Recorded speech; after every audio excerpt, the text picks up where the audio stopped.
All right, let's start promptly on time. It's 9 o'clock. Yeah, thank you all for coming to this CVPR tutorial. All you need to know about point cloud understanding.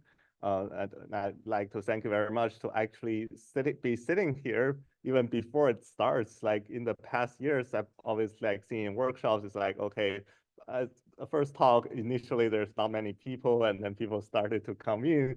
That's what I expected because I'm the first speaker. I was supposed to talk about some basics. And then I thought maybe people would just strip in and nobody will hear the start, but thank you all guys. And yeah, maybe you have seen other rooms in CVPR yesterday and, and that could be the issue.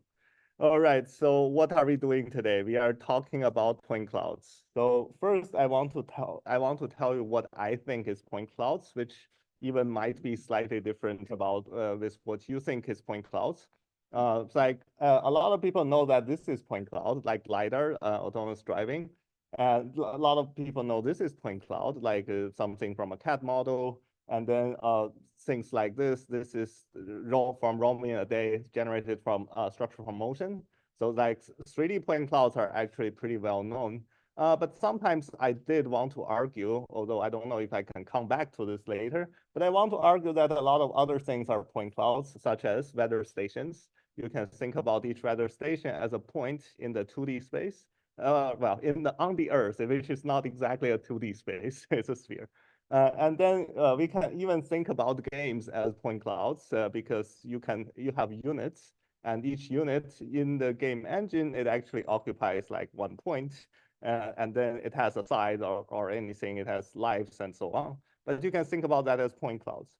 So we want to take this slightly more general idea about what is a point cloud. It's basically an unordered set of points in a low-dimensional Euclidean space.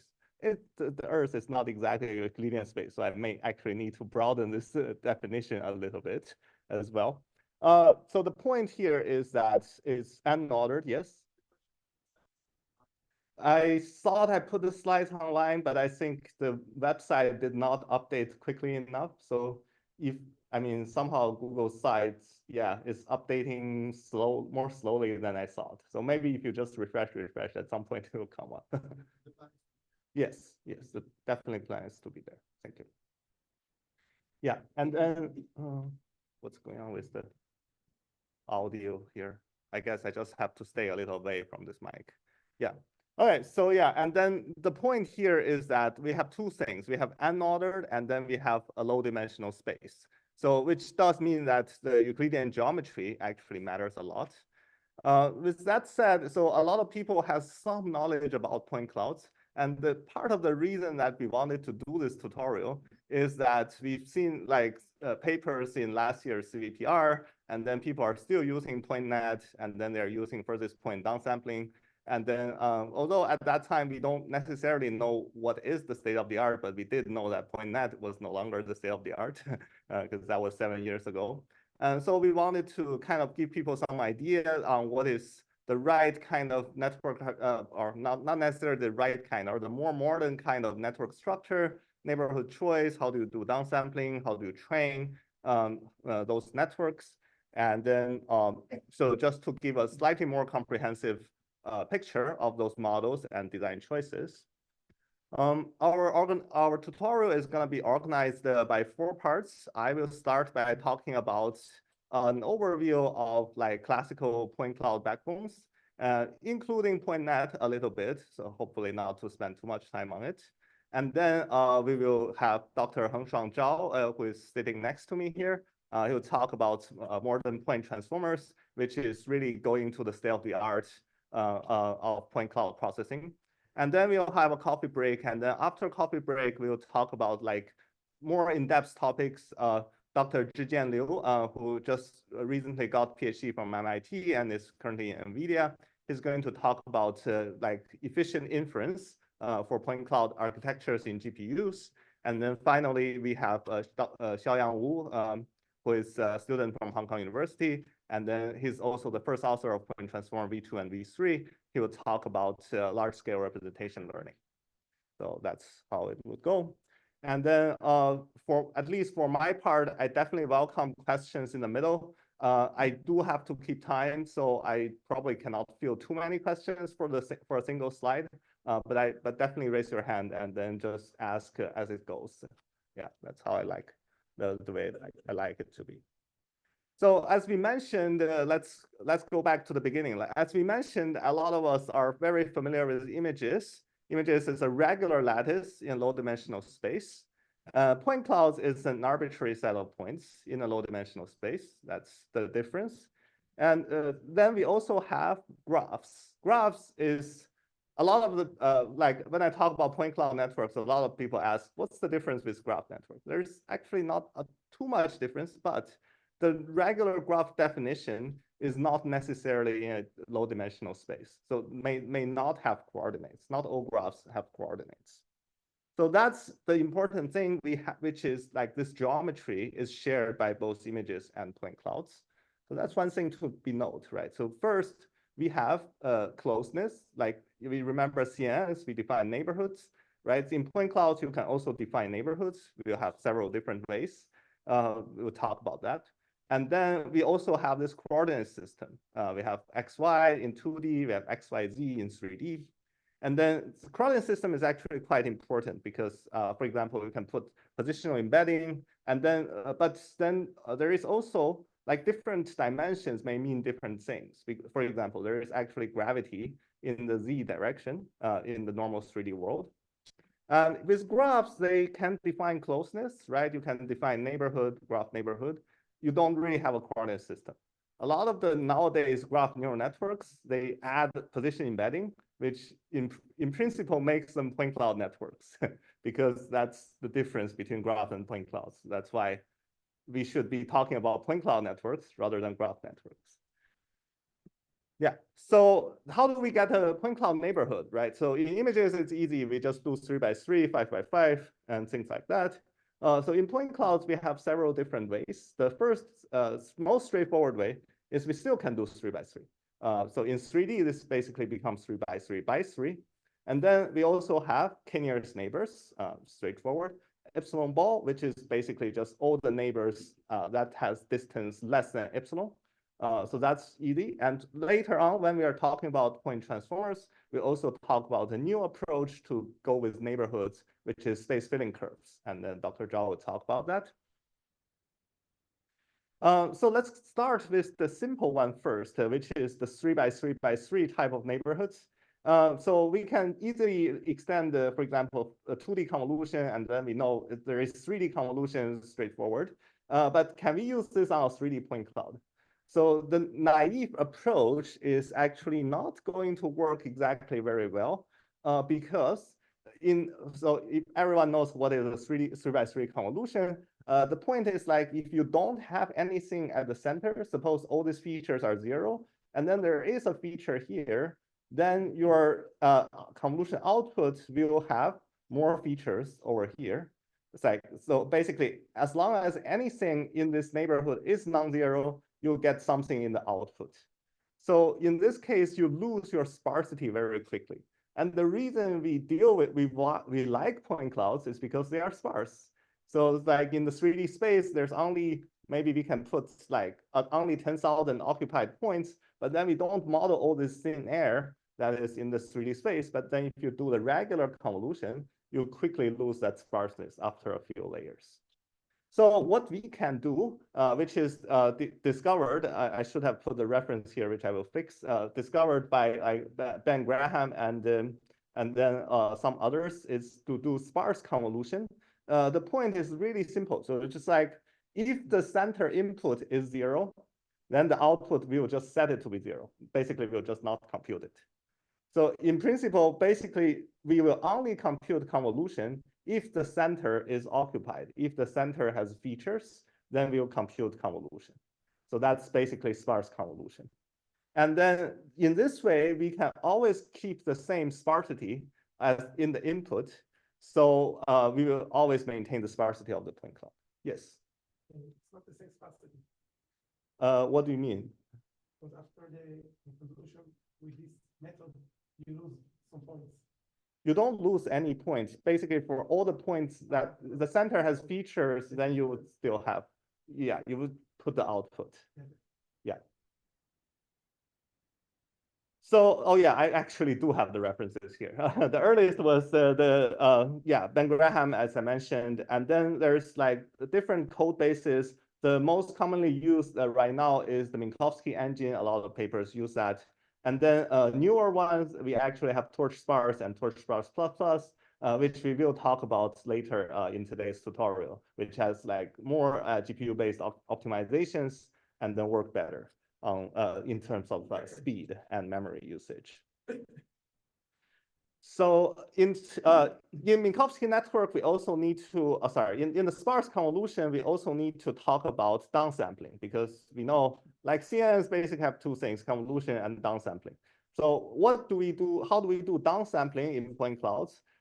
Time has actually shown that the best downsampling approach has actually still been the grid downsampling, which is at least the best performance on benchmark data sets has been grid downsampling, which means although our points might be kind of irregular, but then we can still put them in a grid. And then in sparse convolution, we can actually just quantize them and then use the grid index as the coordinate. And then when we downsample, we will just make a bigger grid. And then we have some different ways to basically figure out, basically double the size of the grid. And then there are some different ways, Dr. Zhao will talk more about that, how to combine those points in the bigger grid into one single point in the end afterwards. So, but like people have tried furthest point downsampling and other random downsampling and so on. Seems like the best performing approach is still grid downsampling. I don't have the numbers, but I think he will have some numbers.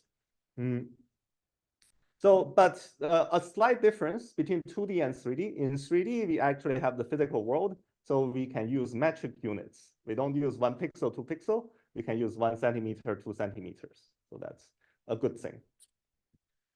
With that, we can easily build the same kind of UNet structure that everybody knows. Basically, we have convolution layers, and then we downsample, and then we downsample, convolution, downsample, and so on. And then finally, we can also upsample by just the same idea as like the stride, like the half stride convolutions in the 2D space.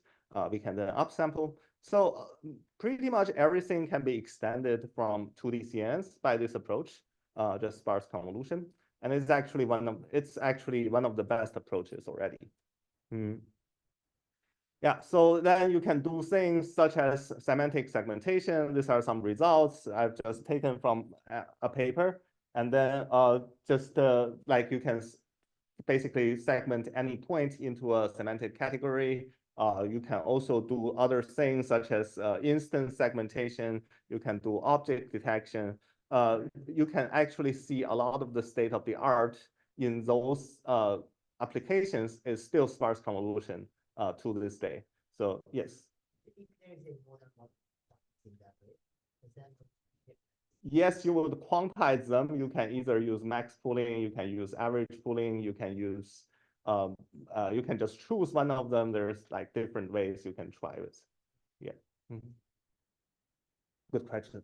Thank you. Yeah, so you can do many different applications, object detection, instance segmentation, and things like that. Yeah, and then it's a very powerful approach. And so usually it works really well when the point density is relatively uniform. It's like, yes, if you do have more points in the same grid, you have to somehow quantize them into one, right, as you just mentioned. Which is better if your density is relatively even, which is the case for a lot of the indoor like RGBD scans. It's all right. LiDAR, it's some people. I mean, I think there are some hacks that are needed to deal with LiDAR. Like so there is another tutorial about all you need to know about autonomous driving. I actually think they may talk about some of those other hacks. Yeah. So. And then there is definitely a lot of computational challenge because now we are dealing with the sparse data format. And I believe this is still ripe ground for research at this moment because now, I mean, I show it on a grid, but these are actually sparse points. There are grids with no points. And then especially if you think about this in 3D, there are a lot of places there's no points. And then, but when we put it back into memory, whether it's CPU or GPU, it still has to be converted to a 1D array. And then, like normally, when you think about 2D convolution, there is spatial affinity in the memory. Like the 3x3 convolution, it only takes things that are stored pretty closely in terms of memory. And then you can arrange the memory like that. However, for point clouds, everything has to be converted back to 1D, then convolution has to be done from diverse memory locations. This actually poses a challenge for GPU optimization and inference. And then there is a lot to be gone in terms of details there, which is why we will have a dedicated part to talk about that from after the coffee break. And so Dr. Zhijian Liu, who is an expert in GPU optimization of those models, he will talk about what they did to make those training and inference faster on GPUs. All right, so that's about sparse convolution. So I spent like only about less than half of my time, like maybe 1/3 of my time to talk about it, because that's not the only idea to deal with point-based approach.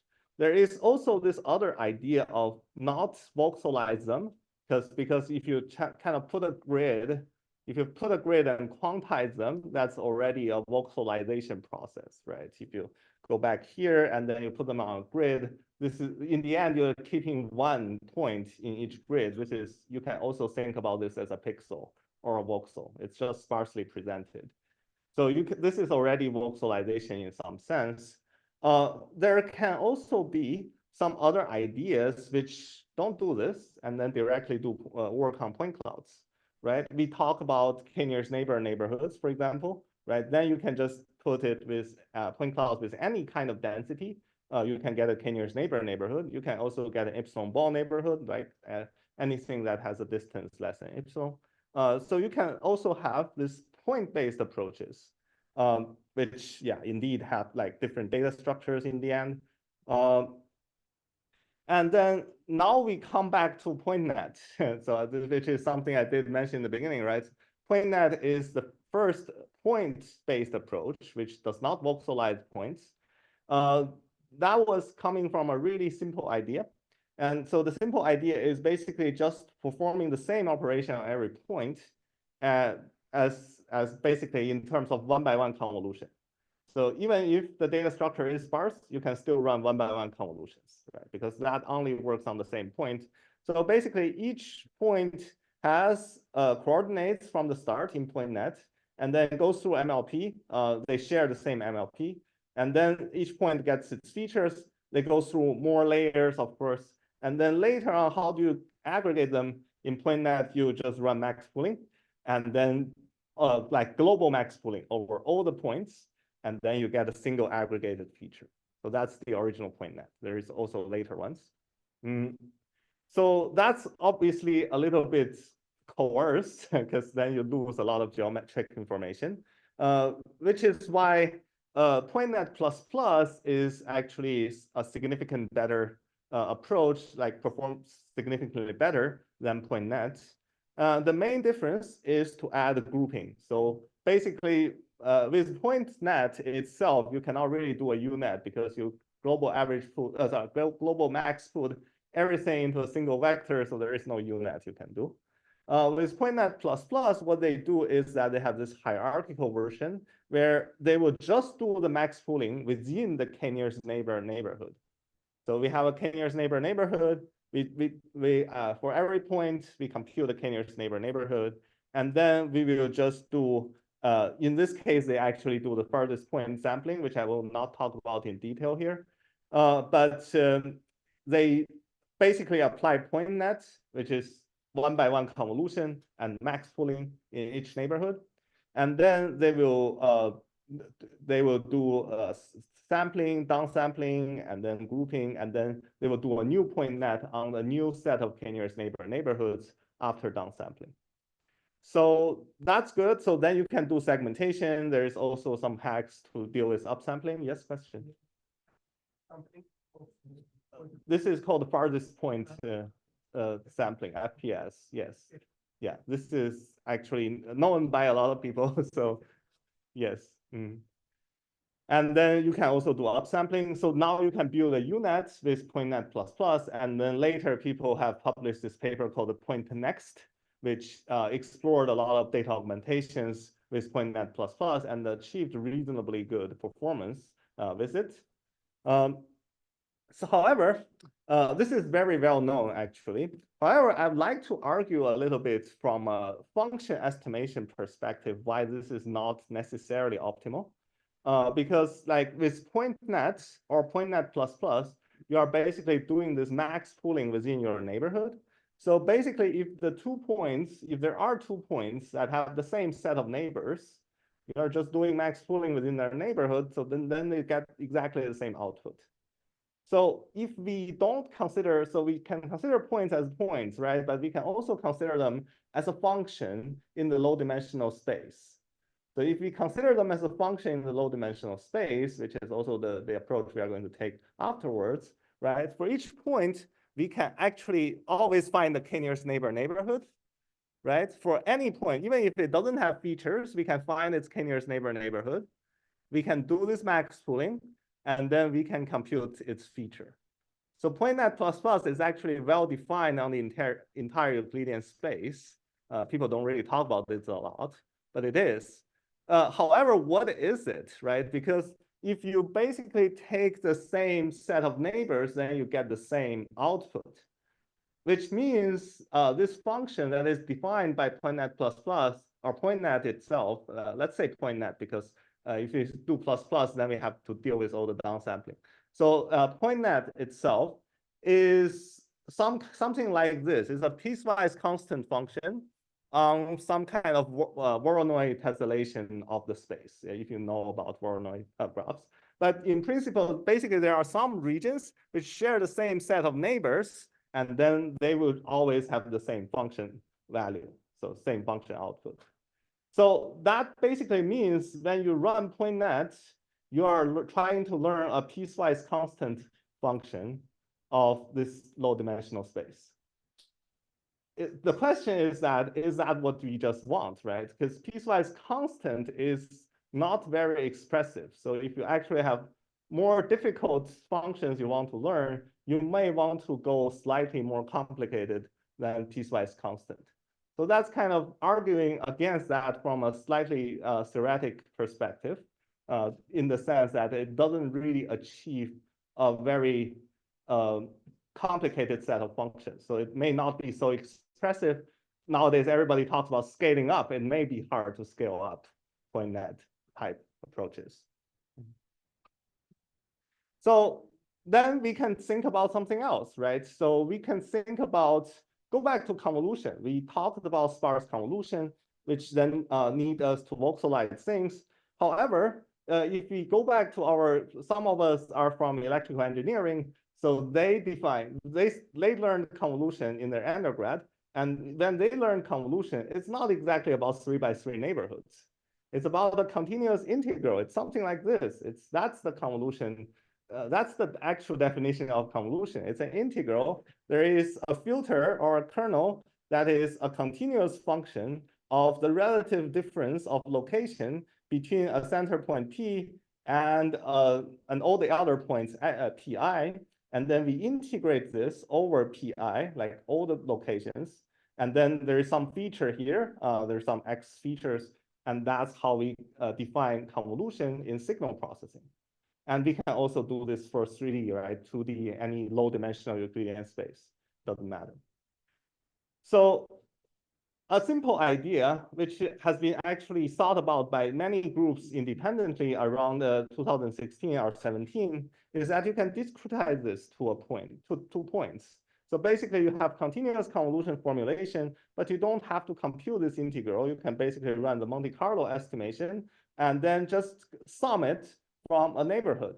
And this neighborhood may well be the k-nearest neighbor neighborhood or your epsilon ball neighborhood, so something like that. And then, so that is a direct generalization of the continuous convolution.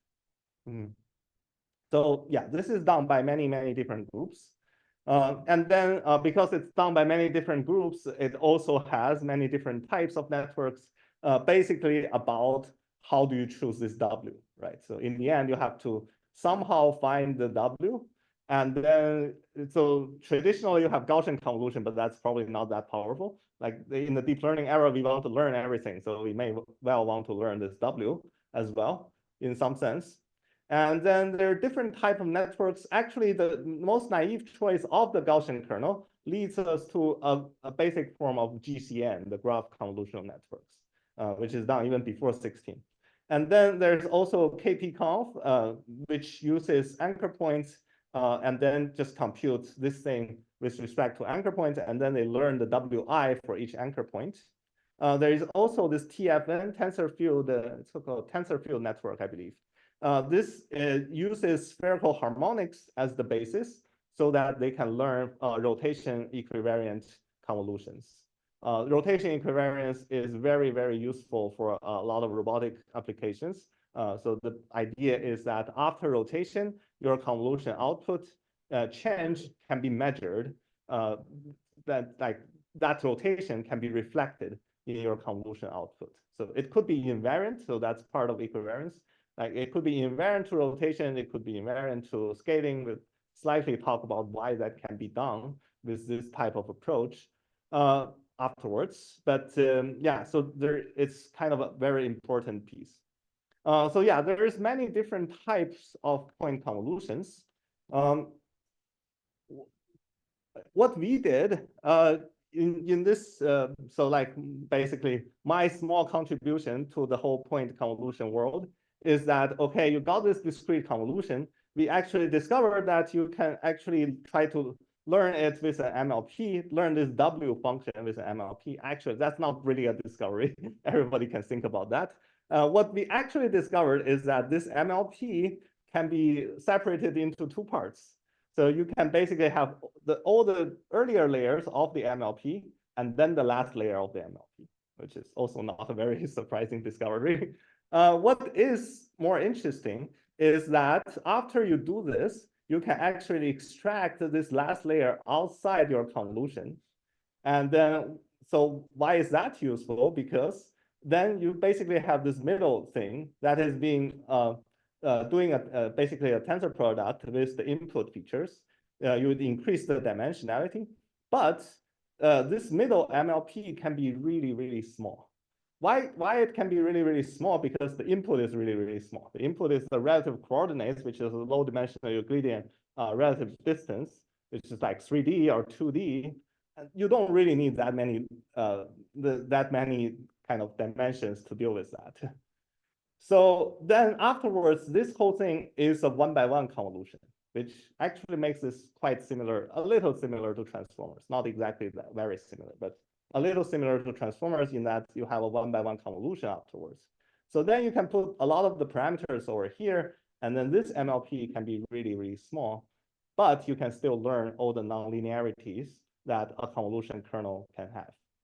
Like if you think about the 3x3 convolution, it can also be represented as a form of this function. Like there is relative coordinates, -1, and then you have a function, +1, +1, you have another function. So it's a nonlinear function of the relative coordinates. So because of this, what we gain is that we saved a significant amount of parameters with respect to sparse convolution. Sparse convolution, especially in 3D, needs to store all the 3x3x3 by input channels, by output channels kernels, like a lot. So even simple ResNet leads to like 30 million parameters easily.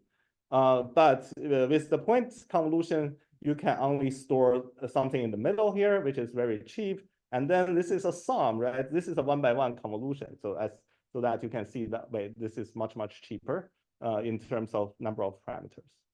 Yes. Right. The input to the MLP is just a relative coordinate. Yeah. What is the size of M? This M is usually pretty small. As I mentioned, it's like a size of between 4 to 16, and we tried with more, and it doesn't really improve performance. What did you choose? So we have different versions. Like if you want it cheap, it's 4. Yeah, yeah. Which actually is resonant with transformers as well. It's like they do a 4 times upsampling of the input features and then use a one-by-one convolution to put it down, which is actually a similar design in the end. We tried with more, but it didn't really help all that much. Another point from the point convolution is that, as we mentioned, PointNet++ is a function of the entire space, not only on the original point set. Point convolution is also well defined in the entire low-dimensional Euclidean space. The point is that even if a point does not really have any features, you can still find its k-nearest neighborhood, k-nearest neighborhood, or epsilon ball neighborhood. And then you can still do this aggregation, because over here, you can see you only need the coordinates of P. You actually never need the features of P. You only need the features at Pi. So you can learn interpolation with this point convolution. Yes, I think there's a question. Or is it? Yeah, I think it's you. Yes.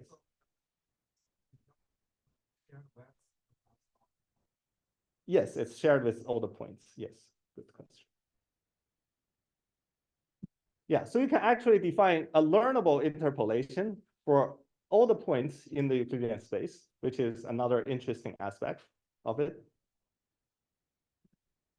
And then again, we can still do grid downsampling, right? So this is we tried with other things, but grid downsampling actually worked better for us.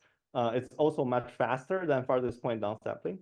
And then what we can do is when we increase grid size, we can just remove, we can keep, there's actually multiple ways. And then I think he will talk about more details. This is one way, which is that you just randomly keep a point. This is not necessarily the optimal way. But then you can also do max pool within this new grid. As I mentioned, you can do average pool within this new grid. But yeah, you can also define just like pure point-based downsampling. And then the difference with voxelization is a very slight difference, is that you still keep the coordinates as a continuous value after you downsample. So then you can still do these relative coordinates after you downsample. And so then you can basically define a UNet as well. Now you can do this grid downsampling. You can use PointConv to interpolate. Like when you're doing upsampling, you have this point with no features. You can use the previous approach to interpolate to learn this interpolation. And then you can get features on all these points with no features. So it actually really defines a continuous function in the low-dimensional Euclidean space. Right. And then now we kind of delve a little bit with respect to invariance or equivariance. The idea here is that getting away from the 3 by 3 by 3 actually helps us immensely with respect to invariance and equivariance. We don't want to go into the mathematical details of TFN because that is very, very complicated. I don't think I have enough time here.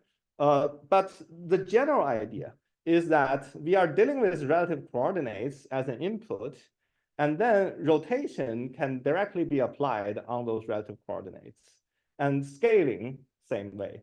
And then we can also hack this relative coordinates input. This is the one that directly comes from the textbook, right? Pi minus P, but we don't have to use Pi minus P. It can be just a function of Pi and P. So if you want to get rotation or scale invariance, we can just do something such as, so this is a simple way. This is probably not the best way, but this is a simple way. So in 3D point clouds, a lot of the times, all these points have a normal vector. So usually points are defined on surfaces, and each surface point you can find a surface normal vector. Now you have 2 points. Each one of them have a surface normal vectors, and then you can always, so this is the direction between these 2 points, and then you can always find the angle between this direction and the surface normal vector, right? You can do that. And then this angle actually brings you some wonderful things because it is invariant to global scaling. You scale everything apart, the angles are the same. It's invariant to global rotation. You rotate all the points. This angle, so this is like, because if you rotate globally, your surface normal also rotates, but then the relationship between these 2 points also rotates. So getting rid of the 3 by 3 neighborhood actually make it much easier. So we can redefine this input function. We can use some of these angles. Then we can get rotation invariance. We can get scale invariance. Or if we don't want scale invariance, we can basically just put the scale as an input, like put the distance as an input to an MLP. Then we can get some equivariance with respect to scale. Yes. Mm. About the sample, does it matter like if you put like tan also or Oh, you can do cos, right? The point is like if the angle doesn't change, any of its functions also won't change, right? But what about the feature range? Like is it between -1 to 1 or I mean you can always come up with other ways. Like if I Sure, you can do a cosine, you can do yeah. I guess you do always want to normalize your inputs. That's probably deep learning 101. Yeah. So you want to put them in a proper range, not too big. So you probably don't want to use degrees. Yeah. So you could use cosine sine. That might be probably better idea. But I'm just trying to illustrate the general idea of how you can actually easily get invariance when you get away from the 3x3 neighborhoods, but adopt a more flexible relative position embedding idea. So here are, this is the definition of rotation equivariance. And then there's a lot of different rotation equivariant networks. So that definition of rotation equivariance is basically if you rotate the whole point cloud and then run the function, that is the same as you first run the function and then do something like a rotation in the new space. So this is basically what is rotation equivariance. I guess I jumped to it first without putting the definition, which is my bad. But here is the definition. And then there's several work that basically talks about how do you actually get a completely rotation equivariant network, which is very important for physics and chemistry and some of robotics applications of point cloud networks. So what we did like a small experiment because in computer vision tasks, it's not always true that we always want rotation invariance, right? So we all know the famous MNIST, the 6 and 9 example. It's like sometimes we want some rotation invariance, sometimes we don't. Sometimes we want some scale invariance, but big changes in scale actually change the semantics. So what we want may not actually be exact invariance or equivariance. We may want to just make the network to know that things like this may exist. Maybe we are invariant to small rotations. Maybe we should be invariant to small scaling, something like that. So what we kind of propose is something called the invariance awareness, which is like you don't really put everything rotation invariant or equivariant, but you just add, like you still have the pi minus p, like I said before, but you can just add some invariance as additional inputs to this MLP. And then you can just learn this. And then you can actually we show that this is significantly better than just putting pi minus p over there as the input to this function. So like this is on ScanNet, which is a real world point cloud data set with not really rotation. It's not really rotation invariant.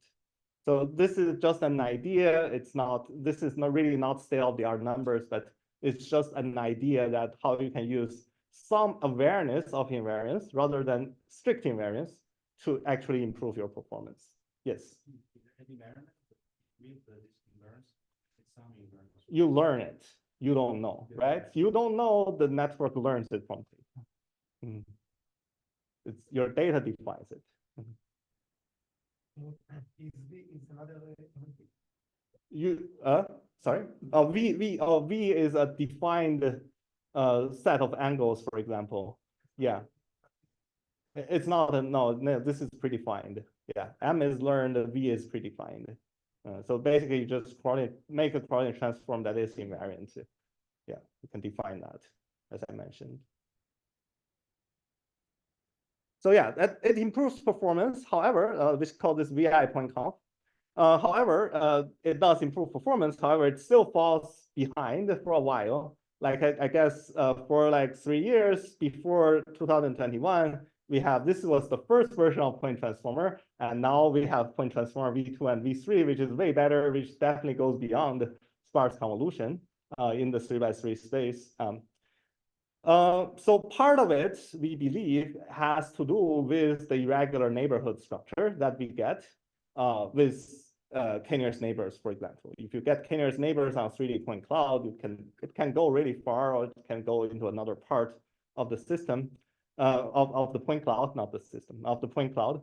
Yeah, and then some of ideas of attention probably should be included. And I mean, Dr. Zhao will have a much better idea of how to incorporate attention. We just did a simple experiment. We just basically used attention to filter neighbors, and then basically made a small change to point conv. This is point conv. And then here we added an attention vector, which basically used feature difference and position to compute an attention. And that attention really just serves to filter neighbors. It was not really state-of-the-art approach anymore, but it's a pure point-based approach, which does inherit some of the benefits of the point-based approaches, such as it has much smaller models, right? So basically, in comparison with Minkowski networks, which is a sparse convolution approach, this is a little small here, but you can see that Minkowski network would have 38 million parameters. And then we can do something similar with a point conformer with like 2 million parameters, because point convolution just saves a lot of parameters with respect to sparse convolution. So yeah, so it's not really state-of-the-art, but it's something. It's just like it shows you how to kind of use a point-based approach and like think slightly differently, right? We are so used to 3x3 convolutions. We are not that used to like differently defined neighborhoods. K-nearest neighbor, I mentioned it because it's the thing we use. It's simple. It's not state-of-the-art. I have to say that a lot because he will be talking about the state-of-the-art. But I really suppose you will just be filtering in. So I'm talking about slightly older approaches just to give you an idea of what's the difference between those things. But really, what's the difference, right? Because you have regular 3x3 neighborhoods. We worked a few years in this area. We realized that actually brings you better generalization, better accuracy a little bit, because I think because your training and testing points are in the same location or in the same relative locations, then it probably is better to generalize, which is why it's so hard to make the k-nearest neighbor approaches to outperform them. But there is some interesting aspects from the point representation, such as you can do rotation scale invariance, equivariance, or awareness, things like that. And then you can also have a significantly smaller model footprint. So that's like potential ideas. And that's why even if the point-based approaches have not really outperformed the 3x3 convolutions, we kind of kept working on it for this few years. Yeah. So, and then now we have point transformer V3, which really does outperform everything. So, and then in the final minutes of my part, I would just try to explore a bit more applications. So we talked about that, okay, you can do segmentation, you can do detection, you can do instance segmentation, but then there's also a lot more that you can do with point clouds. And then, I mean, I'm giving a very biased sample of mostly my group's work. And it's not really, I mean, I'm doing that, but I'm hope the purpose is not only to promote my group's work, but it's just like, it's a little more convenient to show it. I just want to show that there is some diversity that you can, like diverse applications you can make with point-based approaches. So such as you can do point cloud completion. For example, you can input a partial point cloud, and then you can output like complete point clouds. We have a NeurIPS 2023 paper where you output diverse set of complete point clouds, like given the same observed tabletop, you can kind of complete it into different complete tables. You can basically, so this is basically a point-based encoder, a point transformer-based decoder, and something like that, right? You can just do this kind of UNet approach and it's very powerful. You can do a lot of different things. Generate different tables. You could do a diffusion model. We did a StyleGAN style approach, so just inject style codes over there. So you can do many different things. In this CPR, we have a paper to predict physics. This is a little bit of a small video, but what we have here is that given the first 3 frames of point clouds, and then let's try to do like autoregressive prediction. Predict what's the motion of the next frame for each point. So this is going to be presented on, I think, on Friday in this CVPR. And then we can do both rigid and non-rigid objects and things like this we can do. And then we can basically predict the motion for all the points in the future. And then here we can show you a difference, which is maybe you can see, maybe not. But the point here is that what is the difference between point-based approaches and the regular graph-based neural networks? Nowadays, regular graph-based neural networks also have position embeddings, but they usually concatenate the positions with the features, which is not the same as doing convolution. And what shows is that if you just run a graph convolution, it does not exactly understand gravity very well, because gravity is something that really has to do with the z direction, especially. And then our results show that, okay, there is a ball that is sitting on the brink of something, and graph convolution will just think that this ball will just stay there, whereas point-based convolutions understand this ball is actually unstable, staying on the brink of something, and will drop. And this is like coming from the convolutional formulation, which is a multiplicative relationship between the relative positions and the features, which may have, we don't know, but may have led to slightly better understanding of specific axes in the space.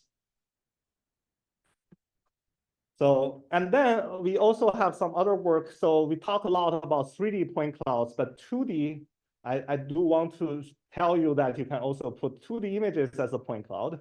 So last year's CVPR, we have this work called autofocus former, which is something like that. So the general idea is that in normal 2D images, you just do regular grid downsampling in the UNet with downsample, downsample, downsample. But that, so a lot of the, in many years, people just do that because they don't know how to do point clouds. They don't know how to build a point cloud-based network in 2D. But basically, if you want to do something slightly different, right? If you want to downsample adaptively, if you want to kind of downsample more points in important regions with small objects and less points on the wall or on the air or on the road, which has not really many objects, then it becomes point cloud. As long as you irregularly downsample, it's no longer a regular grid anymore. It becomes a point cloud, which means you need to run a point cloud-based backbone and a point cloud-based decoder, even for 2D images. So last year CVPR, we did that. We actually showed that on cityscapes, this does so much better for small objects. Our 40 million parameter model actually beats the 200 million parameter models with regular transformers.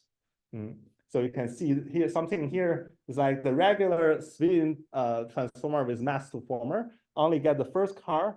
And it's not really a fault of it because it's really, really far. This image is looking like this. So this is the blown up part of this image. It's really far. So it only gets the first car, which is not a problem. It's not really too bad. But because we got all this adaptive downsampling, we converted to a point cloud. So in the end, it becomes a 2D point cloud with all these points on the small cars. So we actually got all these small cars over here that is super far away from this. So it's like 2D. It's I talk about low dimensional point Euclidean space. It's not necessarily 3D. It can be 2D. It can be 4D. It can be any D. So this is just basically trying to show that there's different possibilities. And then in ICRA, in this ICRA, we talk about, okay, using point cloud encoders for model-based reinforcement learning for those robotics tasks, such as like lift cube, like things like this, lifting a cube, stacking a cube on top of each other. A lot of people use RGBD, but RGBD is kind of missing the point because they don't get any invariance, equivariance, or things like that. So then if you use point cloud networks, at least you can build some awareness, or they can learn some awareness of those things. So, and then there's also other kind of important applications that have been a lot overlooked by the community, such as in civil engineering. A lot of the people collect point clouds, and then what they want in the end is this 3D building information models, which is like a representation of where is this wall, where is all the building elements, where is this beam, and things like that. It's a very important task that has not received nearly enough attention. So we have also a workshop that's actually next door. So after this tutorial, that's a full day workshop. So you're welcome to go to that one as well to check out this very important application as well. So I'm slightly over time already. So I will just bring this to my next presenter, Dr. Hengshang Zhao, who is going to talk about, I'm talking about all the non-state-of-the-art approaches. He will actually talk about the state-of-the-art approach. Okay, yeah, thank you very much.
Okay. And also representation learning algorithms to boost the performance of 3D models. Video as well. Video as well. Okay. Yeah, so actually our world is three-dimensional and we are surrounded by 3D scenes. So processing and learning 3D data has various potential applications, such as, for example, autonomous driving. Yeah, we may have the lidar sensors to capture the point clouds. So we need to understand what is surrounding the situations for the current centric car. Okay, and also for robot sensing and navigation, and also for downstream kind of embodied intelligence. Yeah, sometimes we may need point cloud or the geometry information to do localization and sensing and even grasping manipulation. And also it might be quite useful for augmented reality. Yeah, for example, if we can have the geometry information or 3D information, actually we can transform kind of 2D images or 2D videos into 3D ones. Then actually we can have more interactions with our embedded devices and also for in medical domains. So actually, so different from 2D images, which are placed the pixels in regular grids. The 3D data actually have different representation types. For example, here we may have the point cloud or mesh or volumetric and projected view. And among all of them, point cloud is a raw sensor data, and it can be easily transferred to other formats. And vice versa, we can also transfer other formats into point clouds. So what we mainly focus on for 3D data is point cloud, raw sensor data. And the point cloud can be easily captured by various kind of hardware equipment like lidar and depth sensor. So, so different from 2D image understanding, pixels are placed in regular grids and can be processed with classical and efficient convolution operations. So in contrast, 3D point clouds, they are unworded and scattered in 3D space. So they are typically sets, unworded sets, and conventional canvas length is not applicable anymore. So learning-based approach to processing 3D data can be categorized into following types. For example, for processing the irregular inputs like point clouds, one of the intuitive way is to transform the irregular representations into regular ones. For example, so we can considering the success of 2D canvas. So some approach may adopt the multi-view projection. Here is illustrated here, where the 3D point clouds can be projected into various different image planes. So then later we can use some 2D canvas. Then we can use 2D nets to extract the feature representations in these image domains, and then followed by multi-view feature fusion to get the final output representations. For example, here for this framework, they use the view pooling and finally do the prediction, do the classification. But in this case, however, we can find some problems. For example, so in projection-based frameworks, the geometry information actually inside the point cloud is missing during the projection stage. But what's the major difference between 3D and 2D? It's the geometry information. That's the most important information we want to keep. Okay, so this approach may also analyze the sparsity of the point clouds when forming dense pixel grids on projection planes. So 3D data is also sparse compared to 2D images. When you do a projection in 2D domains, it's dense. Okay. So the choice of the projection planes may also have the impact of the final recognition performance, and the occlusion in 3D may impact the accuracy. For example, how many image planes you need to choose. Here, for example, in this case, you may choose 12 of them, and for each of the views, you need to go through a thing. So the computation will also be a problem. So another type of work is to an alternative approach to transform the irregular point clouds to regular ones, is to do 3D localization followed by convolution in 3D. Yeah, so Dr. just talked about it. So when applied naively, this strategy can cause lots of computations and also memory cost due to the cubic growth in a number of voxels as a function of resolution. So compared to 2D, we only have 2 dimensions, but in 3D, we have 3 of them, X, Y, Z. So if you are doing 3D voxelization, so that would be quite large, the computation. So there are some solutions, okay? So the solutions take the advantage of the sparsity. So for example, since most of the voxels actually are not occupied, so they're unoccupied. So these methods have demonstrated some good accuracy, but they still lose the geometry details. For example, for this case, now using kind of octalet, using octatree to do, but in the quantization process, there are some quantization errors onto the voxel grids. So these are some of the limitations. And then the next one is that, so rather than projecting or quantizing the irregular point clouds to regular ones in 2D or in 3D domains, so some researchers also designs deep network structures that can directly working on the raw point clouds. For example, so point clouds and some of the following works, PointNet and PointNet plus, and also DGCN, PointWeb, PointCom, KPCom. Lots of great works. They try to directly working on the point clouds. And so since some of them may be based on the continuous convolutions and then directly apply them to the 3D point sets without quantization. So apart from the above mentioned, some of them may using MLP, so which is not so powerful as standard operators. So apart from the above mentioned solutions, here we raise a question. So are there any more natural and more powerful ways to process and understand 3D point clouds? So the answer is yes. So the first work we are trying to explore, so this is previously published in ICCV. We are trying to develop a backbone structure named the pointer transformer for various 3D tasks. So including biology to, for example, shape classification, object path segmentation, and also semantic scene segmentation, and so on. So what's the intuition behind? So back to several, maybe 5 years ago. So transformers and self-attention models have revolutionized machine learning and also natural language, machine translation and natural language processing fields. So this has inspired the development of self-attention networks in vision domains, especially in 2D image recognition. For example, VRT, and also before VRT, we also have a SAM structure, which might be the first for purely self-attention based image understanding structure. So our work is inspired by the findings that transformers and self-attention networks, they can match or even outperform the conventional networks on sequential 2D data or 1D data. And when applied to 3D domains, so actually we can find some basic properties.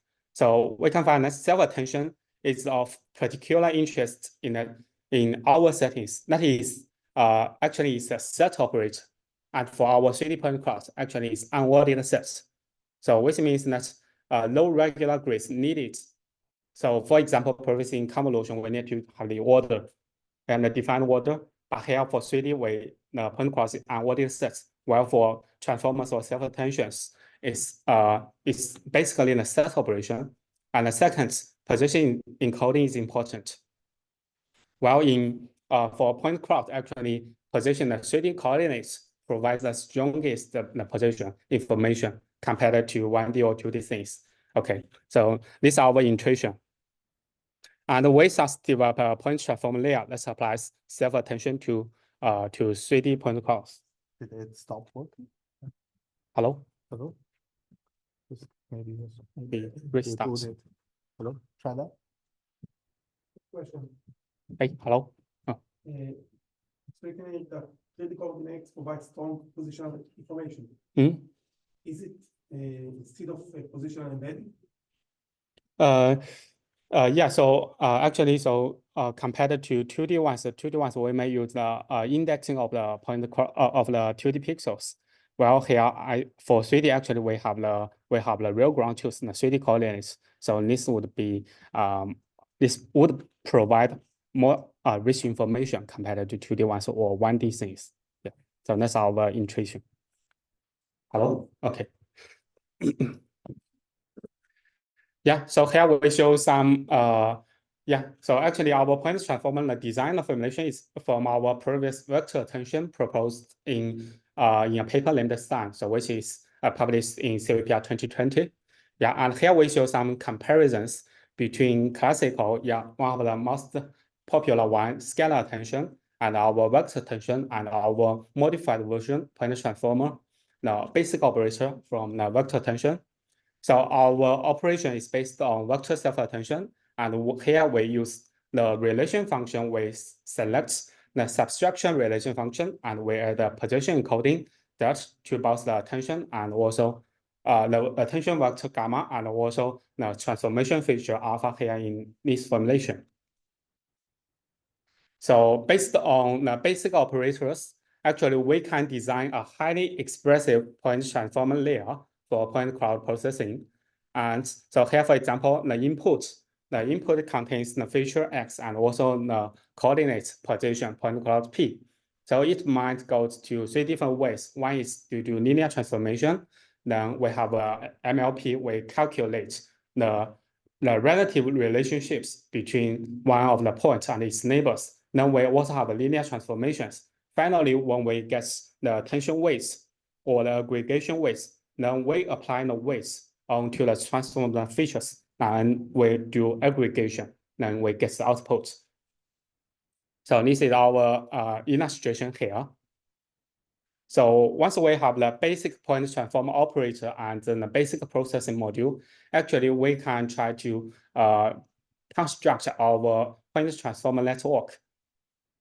So based on this work, we construct the high-performing point transformer networks. So these networks can serve as a general backbone structures for 3D understanding.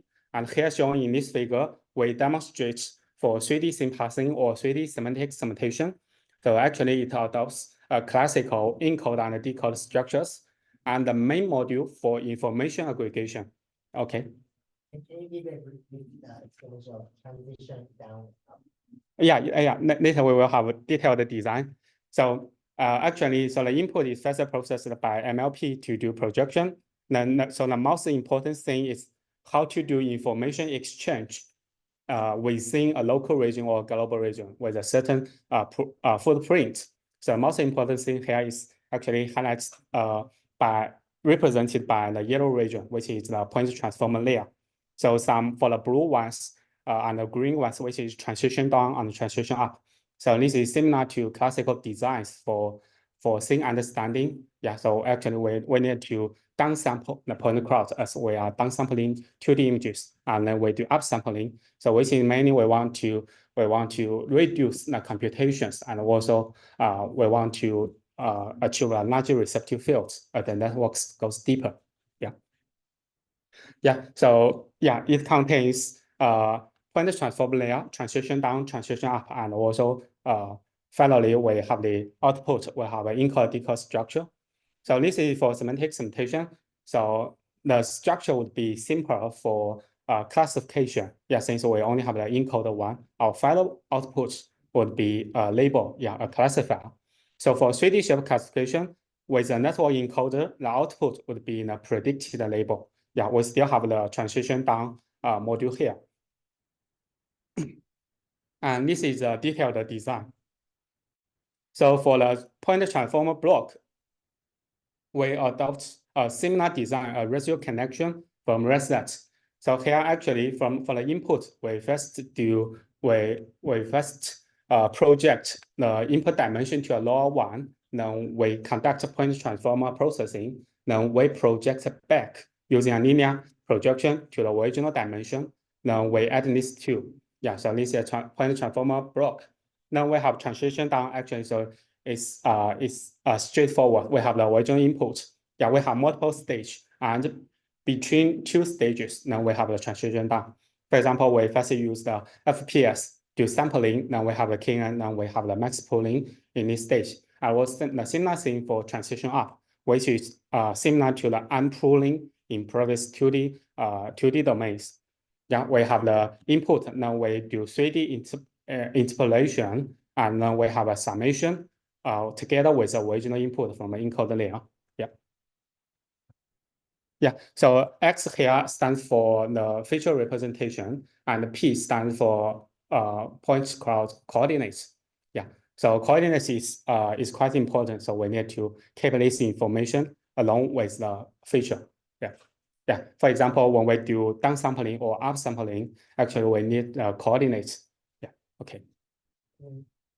For this question, maybe the X can indicate also RGB features or Yeah, so that's a great question. So for the original input, so it could be in different formats. So it could be in 3-dimensional, only contains the coordinates x, y, z, and it might be of 6-dimension x, y, z, RGB. Yeah, and currently we are trying to make this more broader. For example, we are trying to incorporate some 3D Gaussian splitting facial representations. So the dimension would be more than 10 or even up to 50. Yeah.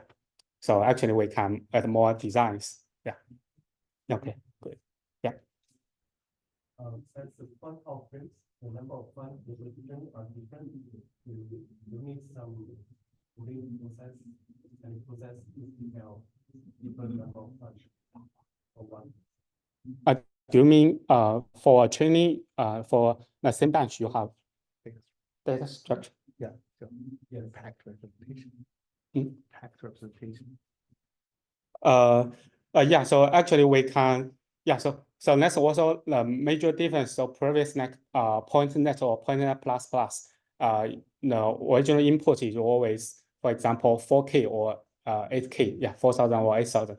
But for ours, actually we can deal with for example, more than 100,000 or even up to 1 million point clouds. Yeah.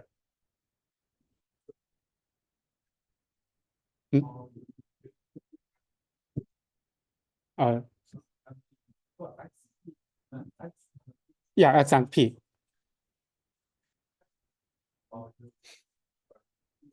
So that's related to the detailed implementation. So actually we can use just one variable or we can use 2 variables. Also this is related to the previous question. So actually during our training, for example, so this room might be large compared to another one. So the point clouds, the size is different. So, but for 2D images, actually we are using the same input resolution. But for 3D things, we also try to compare them, and we are using an indicator to try to split. So this is the first thing, this is second, and this is third. Okay. Yeah. Question?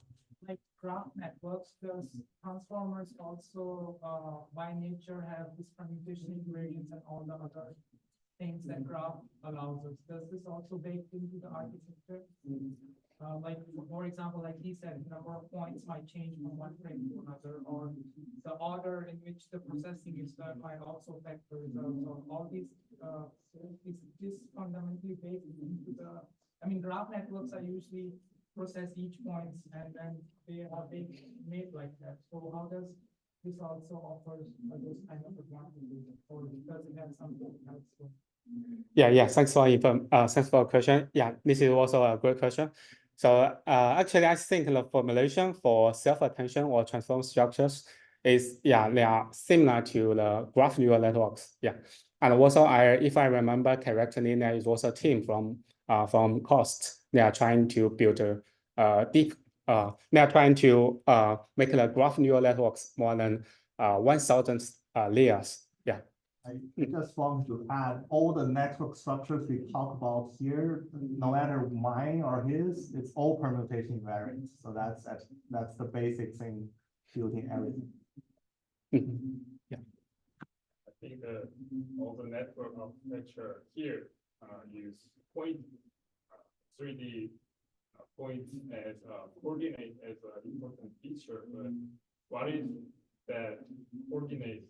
I mean, 3D coordinate has some noise in it. I mean, LiDAR point cloud is clear, but coordinator, image radar has very noisy point data. So what if you use the point 3D coordinate with noise included? Is that tolerant? I mean, is it robust to the noise?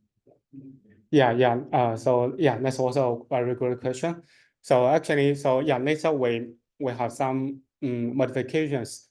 So for example, for the outline cases, if some noise point clouds, if we are still using fetish the point sampling and then KNX is the label, so actually it will have the influence on the final results. But later, if we are using some more robust, for example, grid pooling, voxelization, or if we are using some space filling curves, So this kind of potential issues. So which means our structure would be more robust to the outer line cases. Can handle some noise with some additional pre-processing or post-processing, you mean?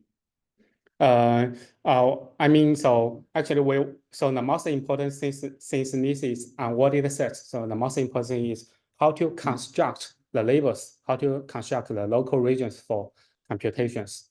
Yeah, so previously we may use FPS, then followed by KNN. Yeah, but we may also have some other solutions. For example, we can directly using the geometry information, we do grid sampling and grid pooling.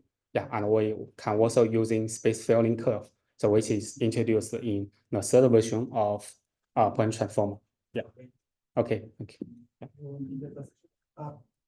The layer is done. Sorry. In that side, the transition up. Transition up. Yeah.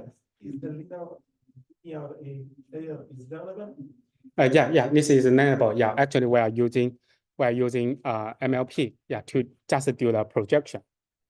Yeah, since the 2 dimensions that might be different, but we want to add up. Yeah, so we are doing projection.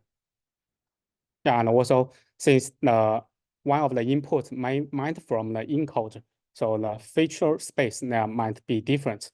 So projection is also needed, even if their dimensions are the same. Yeah. Okay.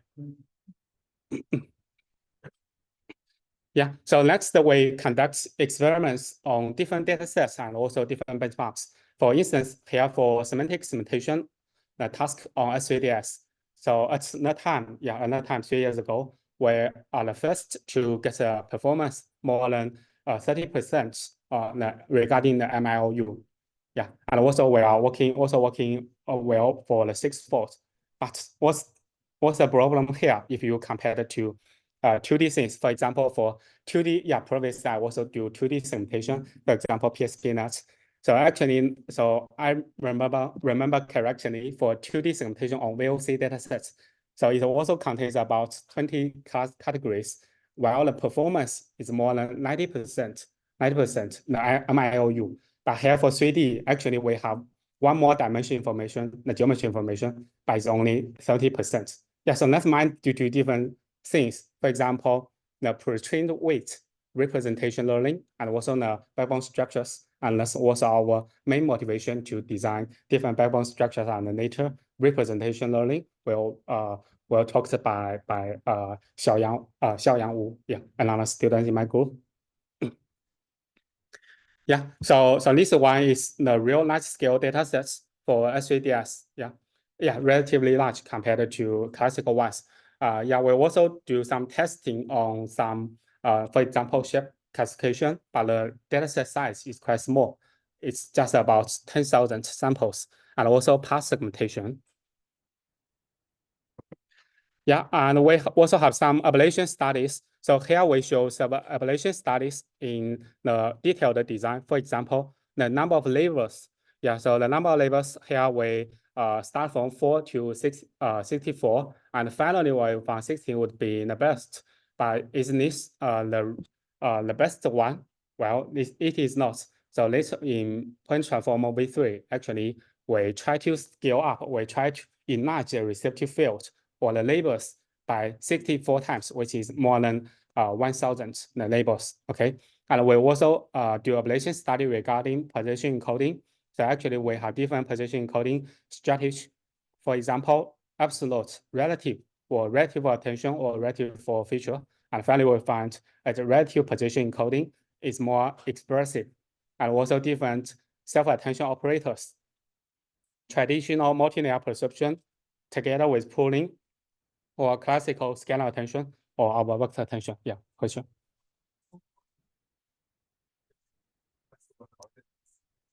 Yeah, the relative is a coordinate, the difference between the coordinates. So actually we are calculate the subtraction.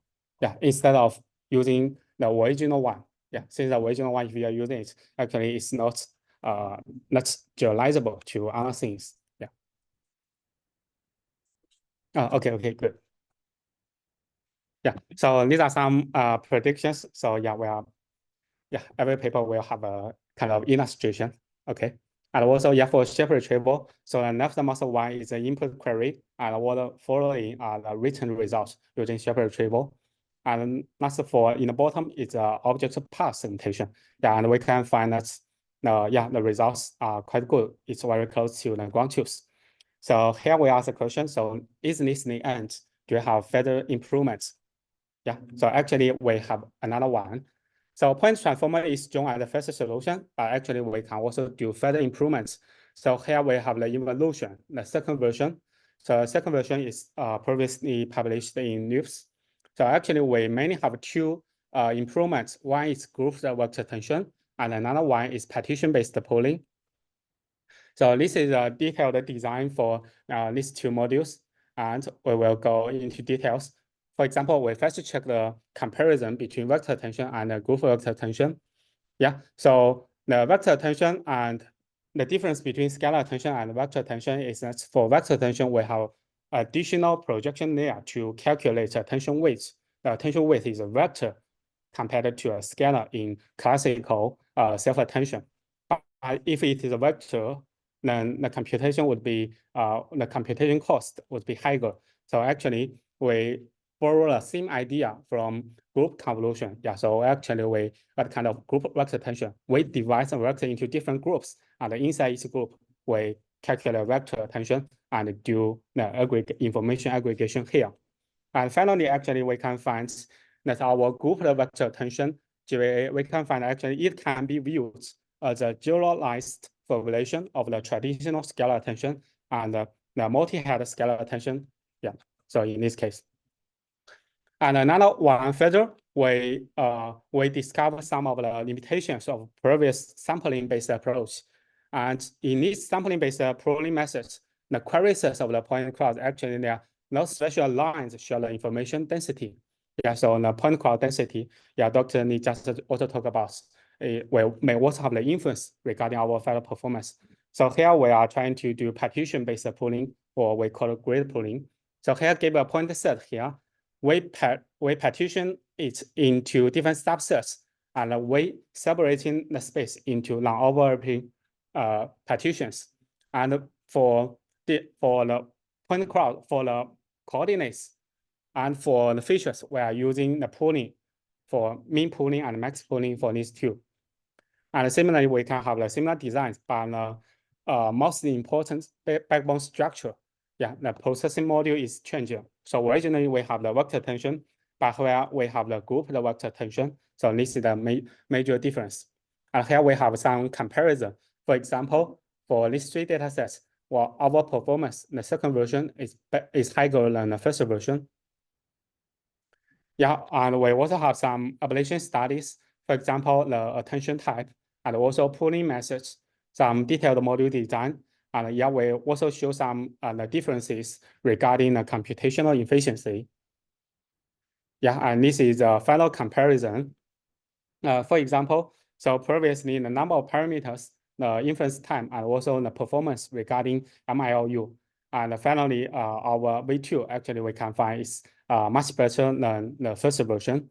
Yeah, regarding the performance and also the efficiency. Yeah, we also have some visual predictions. Yeah, and also visual predictions on another data sets. So yeah, the same questions. So is it the end for 3D scene understanding with transformers? Yeah, actually we also have another, the newest one. So yeah, this one is just accepted to this CVPR as a oral presentation. Yeah. Yeah. Similar to the CNN, the of the introduced, right? Mm-hmm. The old one. So why is it combining these old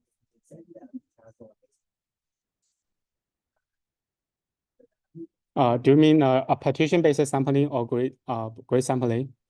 Yeah. So regarding the efficiency, so previously for the first version, actually we mainly use FPS. Yeah, as you can imagine. So as the point cloud size goes larger, for example, more than 1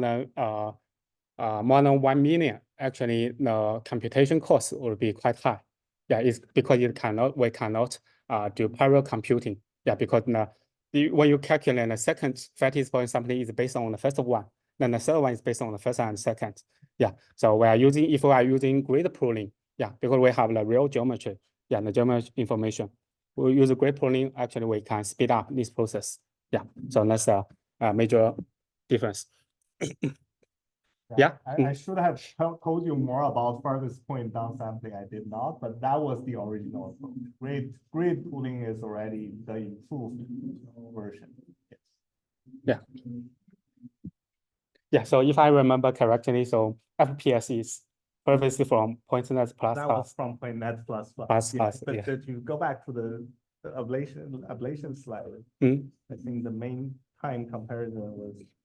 Yeah, even if your downsampling rate is 1/2, well, if your number of point clouds is about 300,000, then the time would be quite large. Yeah, for these numbers. Farthest point is 100 times more. Yeah, yeah.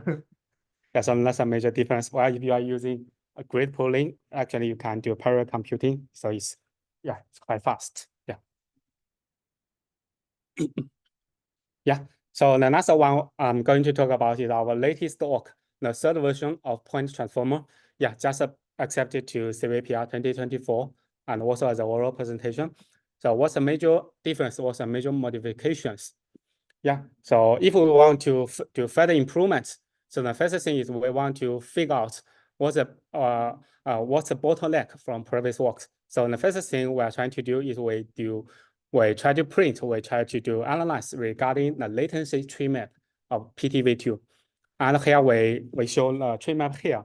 And from the tree map, we can find some issues. For example, the KN is inefficient, which will occupy about 28% regarding the latency, and it will result in difficulty in parallelization. So remember at the beginning what we want. We want 3D foundation models. So for foundation models, what we want an efficient backbone structure, so it can support large scale pre-training or representation learning. Yeah, so this is we need to make our structure more efficient. And later, so Dr. Zhijian Liu will also talk about their work. Actually, we follow now that format. Yeah. So actually, no accurate labels queried by KN needed. So attention is adaptive to the kernel shape. So remember, in 2D understanding, the most important thing is the context information. So the receptive field is quite important. But originally, the receptive field is only 16. So here we want to enlarge the receptive field to make, especially for large-scale point clouds and also for complex point clouds and also for generalizable, especially for indoor scenes. Actually, space is small and also the point cloud density is large compared to self-driving scenarios. Okay, so actually, what we need to do is relatively process and enlarge the kernel shape, and inspired by some efficient designs. For example, from the octoformer, using the octree and also flatformer. So we break the curves by serializing the point clouds. So what do we do? So actually, we are learning from the previous some of the previous classical designs. So in 3D domains, one of the most important things. So we are trying to transfer the unstructured sparse data into structured ones if we want to do parallel computing. Okay, so actually we are adopting space filling curves, and then we can watch the point clouds structured into 1D formats. And then in this way, we can have a patch partition, and at the same time, it can also keep the special neighborhood relationships. So that's the most important designs. And this is the more vivid illustration or the comparison between our third version and second version. So previously for a certain central point, the number of labels, so it's a small one. But here, if we are using space filling curve, well, actually, the receptive field or the number of labels is quite large compared to the previous one. So actually, we have different space filling curves. For example, we can using the classical Z-order or transpose Z-order, or we can also use Hilbert's curve or transpose Hilbert's curve. And they will result into different orders. But what we want is just to do point cloud serialization in this case. So once we have the orders, we can do serialization attentions. For example, we can, as illustrated here, we can do patch grouping. We can do some reordering and run if some of the point clouds is smaller than the then the designed size, we can also do padding, is similar to the 2D domains. And also we can have the shift dilation operations. So this is also similar to in a 2D domains, and also we can shift in the order. So similar to some designs from swing transformer. Yeah. So these are more designs. And in this case, actually our model architecture is is quite straightforward. Yeah, and we have some we do lots of experimental evaluations on both challenge indoor and outdoor scenarios. So the first thing we talk about is model efficiency. Yeah, so taking the previous ones, for example, the MIC-ULET and our previous PTV2, actually for example, the training time, the latency and the memory occupation is much smaller compared to the previous one. And also pay attention. So previously, the most important thing for MIC-ULET is efficiency. Actually, yeah, they have some they have some deep optimization. Yeah, but here we can find that the memory consumption and also latency here compared to the first one. Actually, ours are much better. And also pay attention to the number of points. Yeah, the local regions. If we increase from 2052 to more than 4,000. Our computation stays the same. Yeah, the latency and also the memory. Yeah, that's what we do pair computing. We have some optimization here. And also we do some ablation study regarding the patch size. Yeah, from the smallest 160 to more than 4,000. Yeah, it will keep increase and be stable at these points. Okay. Several questions. Yeah, questions? Increase of the parameters from PTV2. Yeah, exactly. So actually we if our model structure is more efficient, actually we can and also the memory consumption is smaller, actually we can add more. For example, we can make our networks more deeper than the previous ones. Yeah, for example, previously the memory consumption is quite large. Yeah. Yeah. So the structure capacity that you have will define neighbors in different ways. Like each of them will define neighbors in different ways. In the same forward pass, do you do a forward pass on all of them together, all the different structure capacities, or do you do it on only one of them, which could have some drawbacks? Yeah. So that's different design. So we can use 4 different types of space filling curve. Yeah, and finally we do aggregation. Yeah, and we can also random select one of them. Yeah. So actually we have some we also have some ablations. Yeah. Okay. Good. Yeah, and we can actually apart from Z-order and also Hilbert curve, we may also have some other definitions. Yeah, from the previous works. Okay. Say forward pass, you'll only be randomly choosing one of them which layers.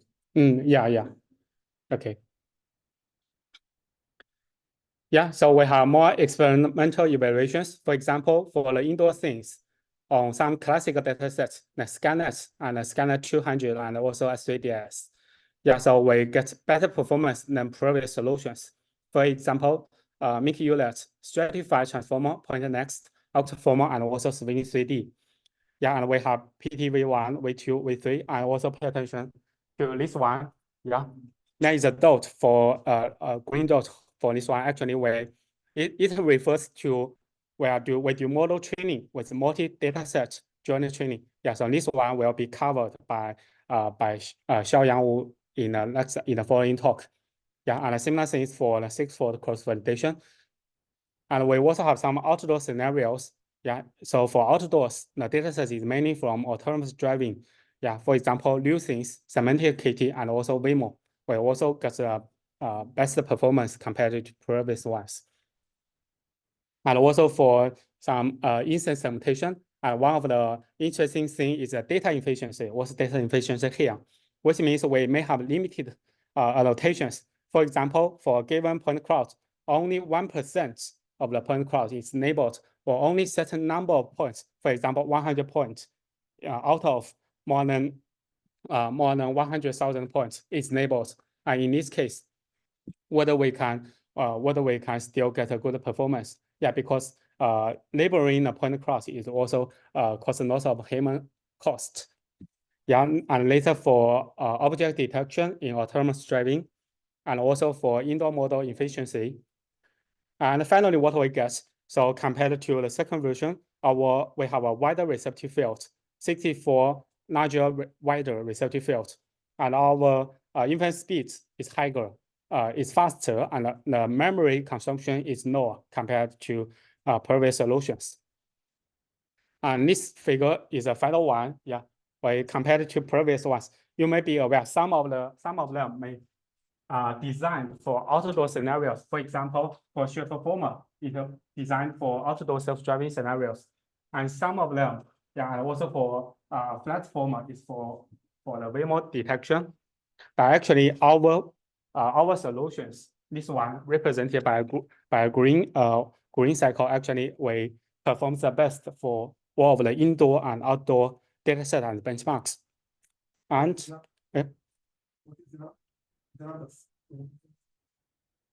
yeah, so this is the MICU Labs. Yeah, it's from Stanford and NVIDIA, I think. This is Chauffeur Former from CHK, Optiformer from PKU, and Flatformer from MIT. Yeah. And yeah, we have different, yeah, these are the indoor scenes, and these are the outdoor scenes. Yeah, some of the most standard benchmarks for 3D scene understanding. Yeah, and so for this CVPR, actually we just beat the Waymo 3D segmentation challenge, the winner for this challenge. So what we did, so actually we are trying to do unstructured elements modeling in high dimensional space. So actually, apart from 3D point cloud, what we can do, actually it might be applicable for lots of other fields, for example, AI for science. Yeah, unstructured element modeling in high dimensional space. For example, in word forecast, catalyst discovery, and for drug discovery, I think this, yeah, because for some of them, if I remember correctly, yeah, some of them may use graph neural networks for catalyst discovery, but our point transformer is proved to be more powerful in 3D domains in point clouds. So it might be useful for these downstream applications. Yeah, so if some of us are doing AI for science, so we can also have a try. Yeah. Yeah, so we design the backbone structures. So the next thing is actually we want to do representation learning. So one thing is that, so for 2D things, we have internet and we have vast amounts of unlabeled data sets or images from the internet. So the size is much larger, but for 3D, so previously we only have the model nets, but nowadays we may have the observers. And for S3DS and SkyNets and also self-driving scenarios, the size is quite small. So actually what we want to investigate is we want to do unsupervised or self-supervised learning from 3D point clouds. And this part will be covered. The master scene contract will be covered later by Xiaoyang Wu. And the similar thing is we also want to do representation learning. So as we previously mentioned, we may have different devices, Vision Pro, our iPhone, or self-driving scenarios, depth scanners. For indoor things, it's quite dense and the space is small. For other scenarios, the space is large while it's sparse.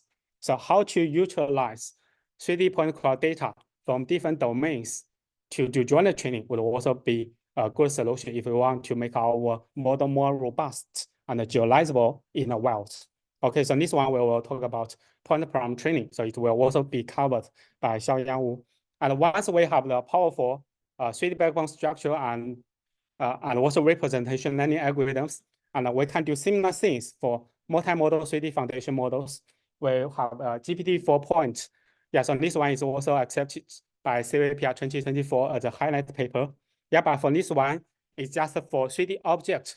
So compared to 2D ones, for example, so previously for GPT-4, so it may recognize the 3D point clouds. Well, if we have the geometry information, we can do the correct predictions. But this one is just for objects, and later we will extend into large-scale 3D scenes. Yeah, so here's some takeaway messages. So first is a natural application. So point clouds are essentially sets embedded in 3D space. So it's easy for us to apply some set operators, for example, self-attention, into this kind of data representations. And second, position encoding is important. And the 3D coordinates can provide strong position information. And third one is effectiveness and generality according to our experiments. And finally, if we want to build foundation models for 3D scene understanding, so what we need, nice scale learning, will be covered by Xiaoyang Wu. Further speed up will be covered by Zhijian Liu, and then multimodal 3D systems. So this problem is for all of us to further explore. And also it may have a broad impact with the possibility in AI for science field. So these are takeaway messages, and I have maybe 1 to 2 minutes to talk about some future opportunities.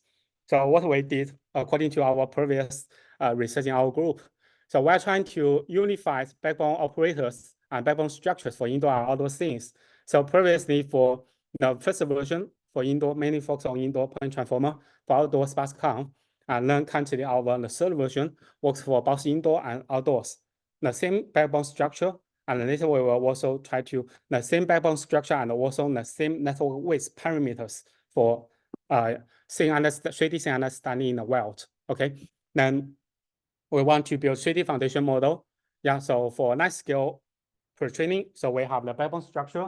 So MSSIM and PPT is CVPR 2023 and 2024 from our group.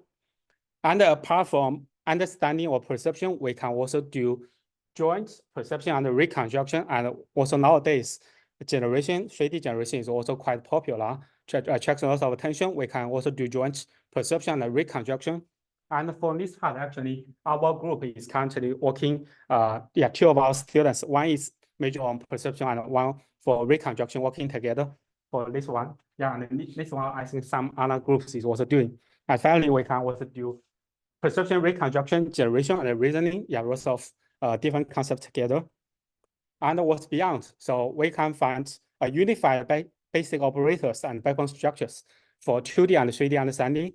So previously we have 2D framework, image transformer, 3D point transformer. So maybe PTV3 would also be a good solution. So currently we also have some initial results. We can get comparable results compared to 2D versions, regarding, for example, imageness top 1 accuracy. So once we have this kind of structure, we can do joint perception, generation, reasoning, lots of tasks. So this is the purpose is for the visual modalities. So what about unified basic backbone structures and operators for multiple modalities apart from vision domains? For example, 2D images, 3D point clouds, language, speech, and touch. The solution might be the third version or the fourth version, or we may have some other more elegant design and more powerful designs. Apart from transformer. So in my mind, I think so convolution might be a first order operator. Transformer or self-attention might be in the second order. Maybe we can have a higher order. So this is an open discussion. And I'm willing to see if we have some solutions for this path. Okay, so that's all. Thank you.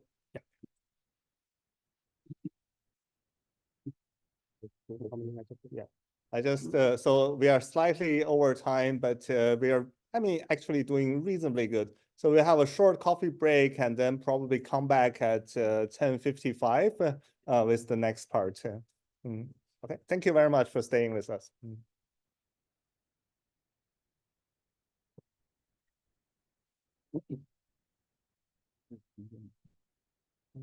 充电。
Yeah, the orders might be, yeah, for the more detailed designs, yeah, maybe when Xiaoyang is in the region.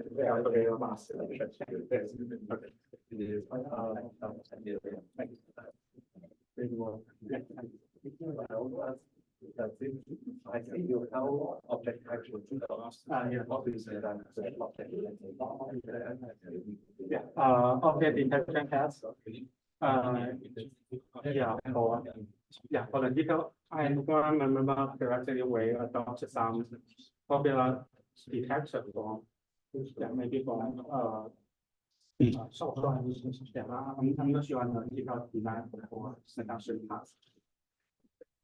Yeah, so I'm engineer from the LiDAR you do. Yeah, for structuring or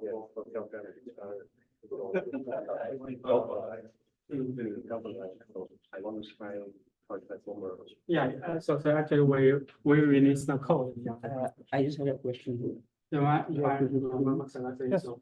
Yes, I thought that you're talking into sparse convolutions, right? And then I'm not sure that this is Dr. Sotak was in. Yeah, so I can Transformer based mode. Yes, network. yeah, most of So I was curious if you had any intuition or now that point based transformer based methods are kind of reducing in memory and like significantly dropping. So now we have like flash tension, so the memory constraints have also gone down.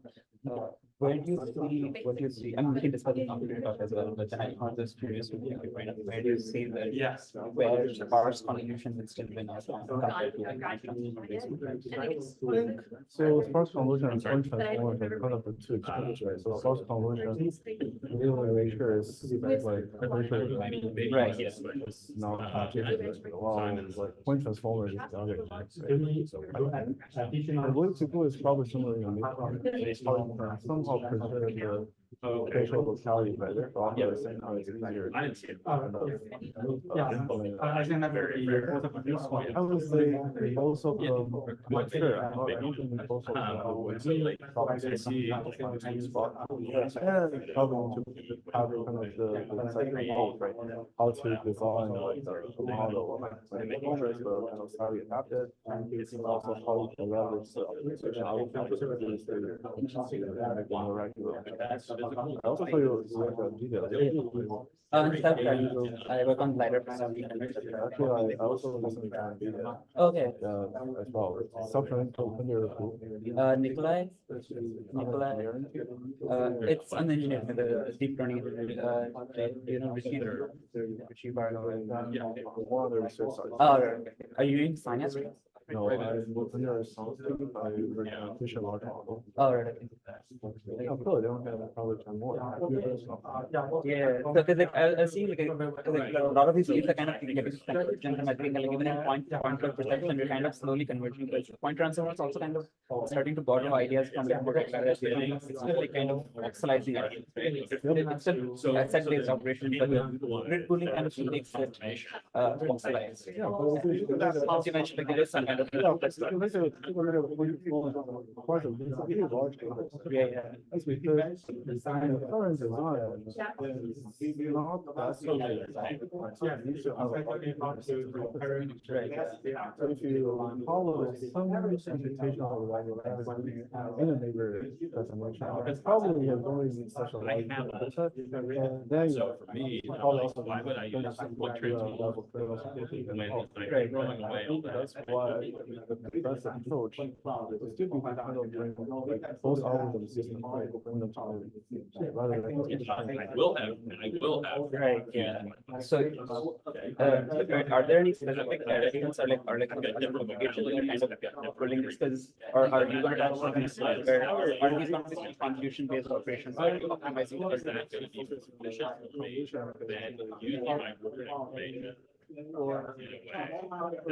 So I'm thinking like hyperback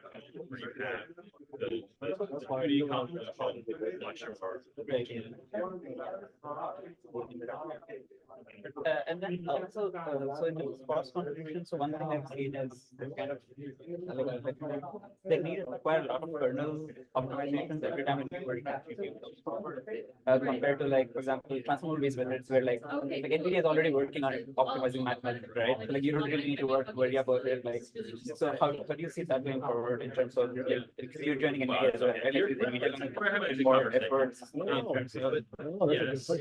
So I think compiled this approach make more sense, right? data capture. Remember this architecture technologies to the DLL very high. Right, yeah, exactly. That's everything, to be very honest, I feel like, The only ones that I care about calculating this. There's still some guys. That's the same thing. When we look at PDC, and we're looking at something like Right, I think it's very closer. based.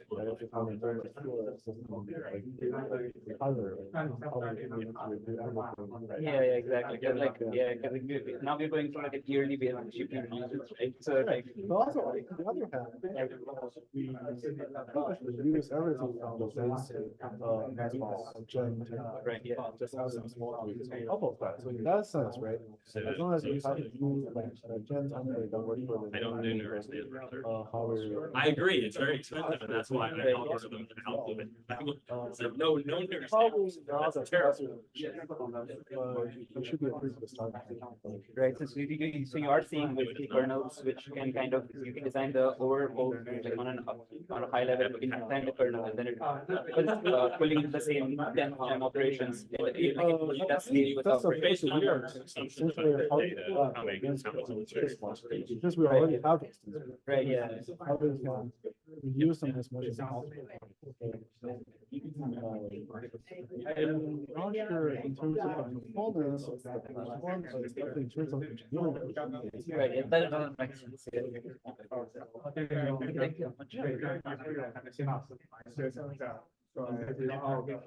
So the data that I get back is actual. Yes.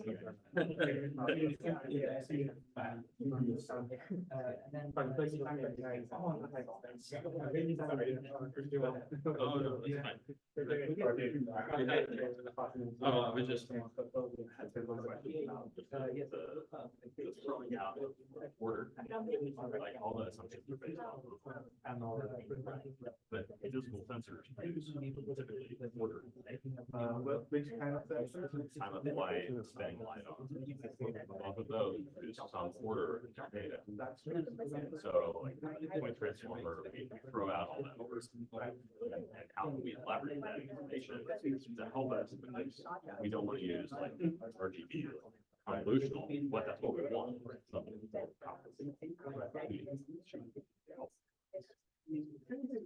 put the time as a feature, so that would be good if you like to, if you like utilize feature vector, you can also, well, I don't know if it makes a glider, but you can also utilize this technique. Yeah, but I mean, I have a 2D from a spinning LiDAR device. I know that it's at the point, we need to look at its neighbors. So why would we, like in this case, we assume that all of our data is on order, but we're not leveraging that piece of information. But the question is, what is the information in that order that?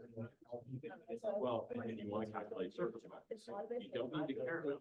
Since they're here, right? You only want to focus on But that's a spatial piece, right? That's a spatial piece, right? Here's the K-near state. I'm not talking about. Yeah, possibly. Yeah, So we can leverage the information that you know, so points surrounding it into that space. That would be an indexing. So that's the same kind of stuff.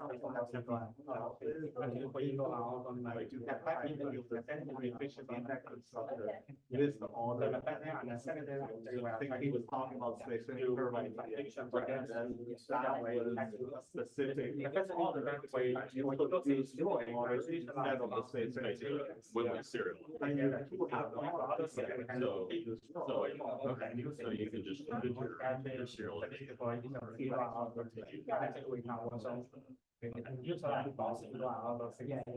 it's interesting. You may not need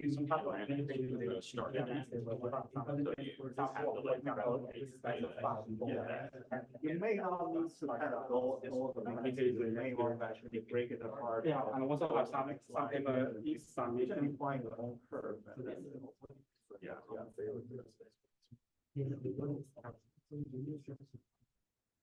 Yeah, for this one, actually, we have, this is also a scholar paper. So this for molecular 3D identification, well, actually more trial. So we're trying to use data about even out of molecular architecture. About also, Okay, we are at 10:55, so for the interest of time, we should probably get started. And then, if you have more questions, we can probably, do it after the workshop.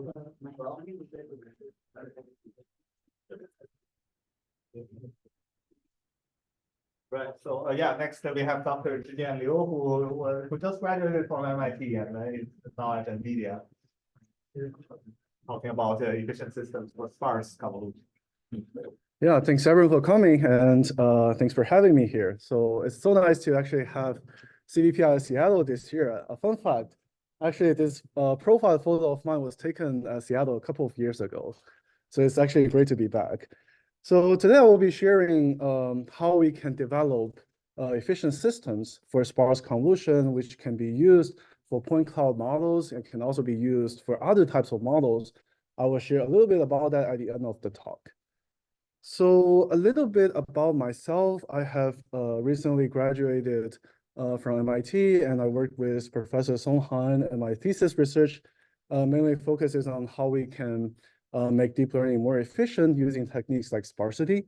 And because like a very representative format of sparse data is point cloud, so I actually worked a lot on 3D point cloud during my PhD, applying that to a wide range of applications in indoor scene segmentation, into outdoor autonomous driving, and also to high energy particle physics as well.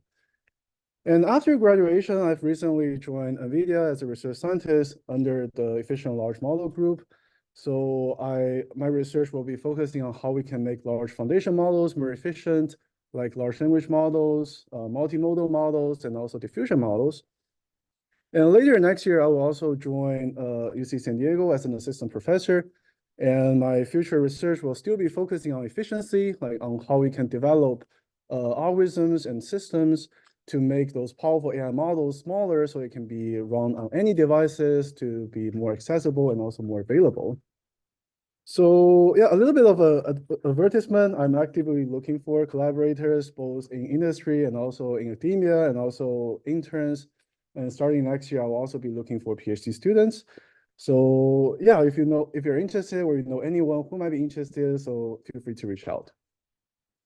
So let's get back to the title of this tutorial, Efficient Systems for Sparse Convolution.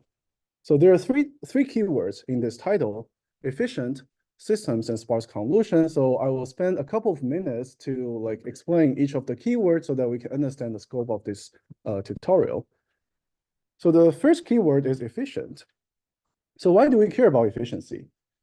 So like over the past few years, deep learning or deep neural networks have achieved a lot in many domains. For example, it has been a driving force behind large language models, which has been used in the chatbot, can provide human level like conversation. And also it has been used in diffusion-based generative models, which can generate high quality images, high quality videos just based on human prompts. And also has been used in robotic transformer models, which can like execute very complex actions based on like human instructions. However, this impressive performance comes at a cost of increased computational complexity.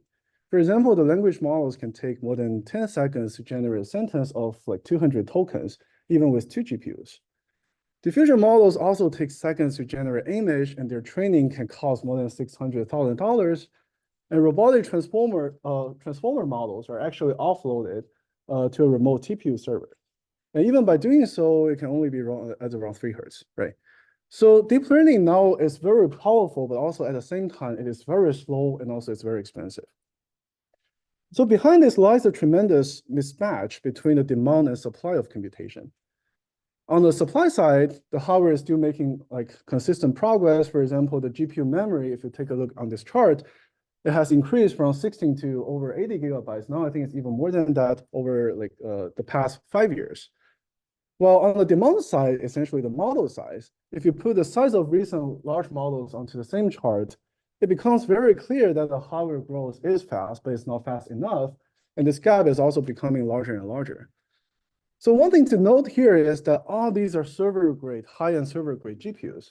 When it comes to deployment, there are many, many other constraining factors like form factors, like battery constraints.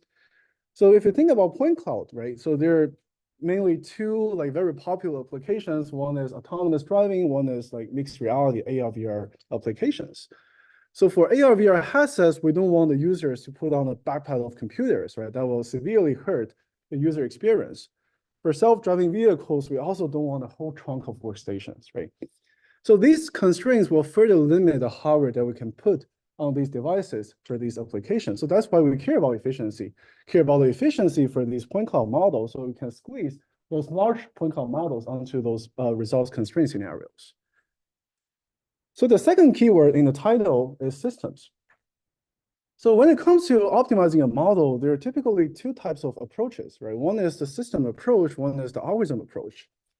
So I'm going to use the transformer as an example. For example, like in the community, there has been many amazing work like flash attention, trying to optimize the CUDA kernels for attention so they can be run much faster on the GPU. You don't need to change anything on the model side. You get those speed up for free. So these system optimizations are exact. So if you think about it, it's essentially how we thinking about how we can calculate the same thing, but in a smart way and also in a more efficient way, right? So this will be the focus of this tutorial. Another types of approach is the algorithm level optimizations. For example, in transformers, people have thinking about different like alternative model design for transformers, like sparse transformers, or nowadays like state space models. So these model designs are, if you think about their approximations of the original transformer models, so you get the flexibility to redefine the model and primitive to be more efficient to start with. So earlier in Henshuang's talk, he mentioned like the series of work on point transformers, so essentially categorized into this type of approaches. So in the real world, you actually need both type of approaches, both system optimizations and algorithm optimizations. We want to have a more efficient model to start with, and then pair that with an effective system support to squeeze everything from the hardware. And the third keyword in this the title of this tutorial is sparse convolution, which is the operator we are trying to optimize. So what is sparse convolution? So if you're familiar with like vanilla convolution, then sparse convolution is pretty much the same, except that now the input data is also sparse. For example, here we have a 5x5 sparse tensor. And you can see most of the elements are 0. We only have 8 non-zero elements, A0 all the way to A7, right? All the other ones are 0. And we have usually we have a dense convolution kernel. Here we're using a 3x3 dense convolution kernel. And the final output is also a sparse one. So actually earlier in Fuxin's talk, he mentioned that like one key difference between the dense and sparse convolution is the non-dilated property, right? If you think about the output sparsity pattern, for sparse convolution, we try to make sure that the output sparsity pattern is exactly the same as the input sparsity pattern. So the reasoning behind that is we want to make sure that like we keep the same sparsity level across multiple layers, because if we follow the original dense convolution design, after a few layers, the output will be denser and denser. You cannot leverage the sparsity for acceleration anymore. So for each of the output, we can draw a 3x3 window surrounding that in the input, and then we can just multiply all the input elements in the window by the corresponding weights based on their offsets to the center of the window. So for example, here, A0 will be multiplied by W minus 1 minus 1, A1 will be multiplied by W minus 1, 0, and so on and so forth. And we want to make sure that we can skip all those 0 computations, because 0 multiplied by anything is 0. We can then finally just aggregate everything to generate the output. So this is just one primitive. When we're designing a model, we will like try to stack multiple of them to form a deeper model, right? So on the top figure is the model architecture for like Reston 18. And the below one is a sparse counterpart of the same model. Essentially, we replace every convolution with a sparse convolution, everything else stays the same, and we can get a sparse model. And sparse convolution has been widely used in many applications in 3D like detection, 3D segmentation. So this is a leaderboard on the NewSync 3D object detection benchmark. I think I captured that probably a year ago, and you can, it's a little bit hard to tell from their names, but please believe me, all the highlighted methods are actually based on sparse convolution to build their 3D encoders. And all the other methods are actually like transformer-based methods, which I actually covered earlier in this talk. Sparse convolution has also been used outside like detection. For example, like VisFusion uses sparse convolution to efficiently extract features from 3D scans for 3D scene reconstruction. 12345 uses sparse convolution to decode the 3D volume so that they can generate high quality 3D assets more efficiently. And more recently, like another paper called Infinite Diff uses sparse convolution to generate high quality, high resolution images in a sparse way. So sparse convolution has many, many different applications. So that motivates us to build systems to make the sparse convolution running more efficiently on GPUs. So for this tutorial, I will be mainly covering two papers, TorchSparse V1 and V2. So V1 was published in MLSys 2022, and V2 is published in Micro last year. So it goes without saying that this is a collaborative effort from many collaborators, both within MIT and also outside MIT, especially like Haotian, Shang, Xiuyu, they have contributed significantly to this work. But before going into the details, let's first take a look at the existing sparse convolution libraries before we actually start working on this. So the earliest sparse convolution libraries is the sparse ConvNet from Facebook Research or Meta Research. They have open source a library in PyTorch, and concurrently there's another library called SBNet, sparse block network from Uber in TensorFlow. They're essentially like the basic primitive they define are actually essentially the same, but they provide two different like implementations for that. More recently, people will tend to use like Minkowski engine from Stanford and NVIDIA researchers in the 3D like indoor scene segmentation community, and also SPCon from TuSimple for 3D object detection, right? So there has been already a lot of existing implementation for sparse convolution. So the question is, why bother having yet another sparse convolution library, right? So the reason behind this is because their performance is not there yet. For example, we can take a look at this chart. So here, the x-axis is the input latency, the input sparsity, essentially the percentage of zeros you have in the input data. And the y-axis is the latency you measure on the hardware. So ideally, in the ideal world, the scaling curve should look something like this. The latency is reduced linearly with respect to the sparsity you have in the input. Let's say you have 50% of sparsity. That means you have 50% of zeros in the input, right? Ideally, you can skip half of the computation, give you 2x speed up. 90% sparsity, you should get 10x speed up.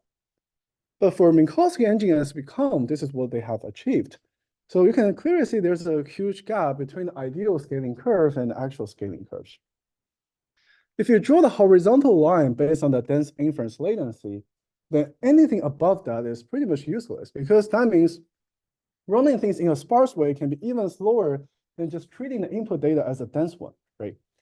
This is fine for the point cloud use case because point cloud is really sparse. It can be more than 99% sparse. It is towards the rightmost in this figure. But still, the question is, can we bridge this gap so that we can achieve some speed up for point cloud data? And also, can we achieve some speed up for data that is not as sparse, maybe only 50% sparse or 20% sparse? So that's the motivation behind the TorchSparse project. So let's go back to the sparse convolution primitive that we're trying to optimize. We'll first convert it into a matrix format that is much easier for us to process. So if you're familiar with the convolution implementation on GPU, it's called image to column, although in this visualization, probably it's better called as image to row. So on the left-hand side, each row corresponds to an output, as we have 8 different output elements from B0 to B7. So you can see there are 8 rows here. And for each of the column, it corresponds to a different kernel offsets. And because we're using a 3x3 convolution kernel, so we have like 9 different kernel offsets. So we have 9 columns here. So each row here is essentially representing the computation workloads for one output. For example, the first row is corresponding for the output of B0. And you can see there are 3 non-zero elements in its neighborhood, which is A0, A1, and A3, and then we can just put them into the corresponding columns in the same row. So A0 is putting into the column of W00, A1 is into the column W01, and A3 is into a column of 1, and all the other elements in the first row will be 0, right? So I skip some implementation details here, because if you think about it, how we can know like all the non-zero elements in the neighborhood, right? It's not as trivial as in the dense data. In the dense data, you can do that very easily by just getting the offset of the coordinates and then just do the indexing. While for the sparse data, it's much more complicated. So here in practice, what we'll do is to build a hash table to map the coordinates to the indices, and then we just query the hash table to get all those non-zero neighbors. I will skip those technical details. If you're interested, you can refer to our papers for more details. And then we can repeat the process for all the remaining rows for the second row and for all the remaining rows here. So this process is what we call sparse mapping. And after the sparse mapping, this is what we get. Now what sparse convolution essentially does is that for each of the row, we just multiply all the columns with the corresponding weight essentially lie in the same column, right? And then just sum them up. This essentially converts a sparse convolution problem to like a somewhat sparse matrix multiplication problem. And one thing to note here is that we don't actually materialize this matrix, or we don't actually store this matrix in the GPU, because that's a pretty large matrix. Every element in this matrix is not a scalar, but it's actually a vector with multiple channels, right? So in practice, we only store all those indices. For example, A0, we only store 0. And A1, we just store 1 there, right? But for the ease of understanding, I will still use this visualization in the coming slides. So when we map this computation onto like GPU in an output stationary manner, each row will be assigned to a thread, and on GPU, multiple threads will form a concept called warp. So here, just assume that each warp has 2 threads. Although in practice, there will be much more than that. Usually on NVIDIA GPUs, it will have like 32 like threads per warp. But one important property of warp, so this is kind of a CUDA 101. So like all threads within the warp must operate in lockstep, or in other words, everything within the warp needs to like execute the same instruction in a synchronized manner. So I will use the first warp as an example to illustrate this concept, and I will iterate over all the columns one by one. So for the first 3 columns, because like both cells in 2 rows are actually 0, we can skip them with no problem. But you can see here for the column 4, because one of them is 0 and the other one is non-zero, right? So ideally, what we want to do is to like only do the non-zero computation and skip the 0 one. But because of the lockstep property I mentioned earlier, we have to do either both of them or neither of them, right? And TorchSparse is a system library optimization, so we have to make sure the output is exact. So here we actually need to do both of them. So this will generate a redundant computation. I marked it as red here. And essentially it is a 0 computation, but unfortunately we cannot skip it. And we can do the same for all the remaining columns here. You can see it will generate another redundant computation for column 8. We can repeat this process for like all the other warps. And you can see that there are so many redundant computations being introduced in this process. For example, for the row of B2, you can see there are only 4 non-zero elements. So in the ideal case, we only want to do 4 multiplications. But in reality, we actually have to do 8 of them. There are 4 like redundant computations being introduced here. So that partially explains why earlier I shown in the figure that there's a huge gap between ideal and actual scaling curves. So the question is, can we do better than this, right? Can we figure out some ways to reduce the amount of redundant computation, redundant 0 computations? So the answer is, of course, yes. So the reason why there are so many redundant computations being introduced in this process is because the workload within each of the warp is so different from each other, right? So a very natural idea is like, can we reorder the rows in such a way that like similar workloads can be grouped together? So this is the first optimization I'm going to talk about called row reordering. This is motivated by SPConf. We also further improve on top of that. So for each of the row, we just assign a bitmask representing its workload. So for each cell, if it is occupied, we'll assign that cell with a 1. If it's not occupied, we assign that with a 0. So this will give you a binary number.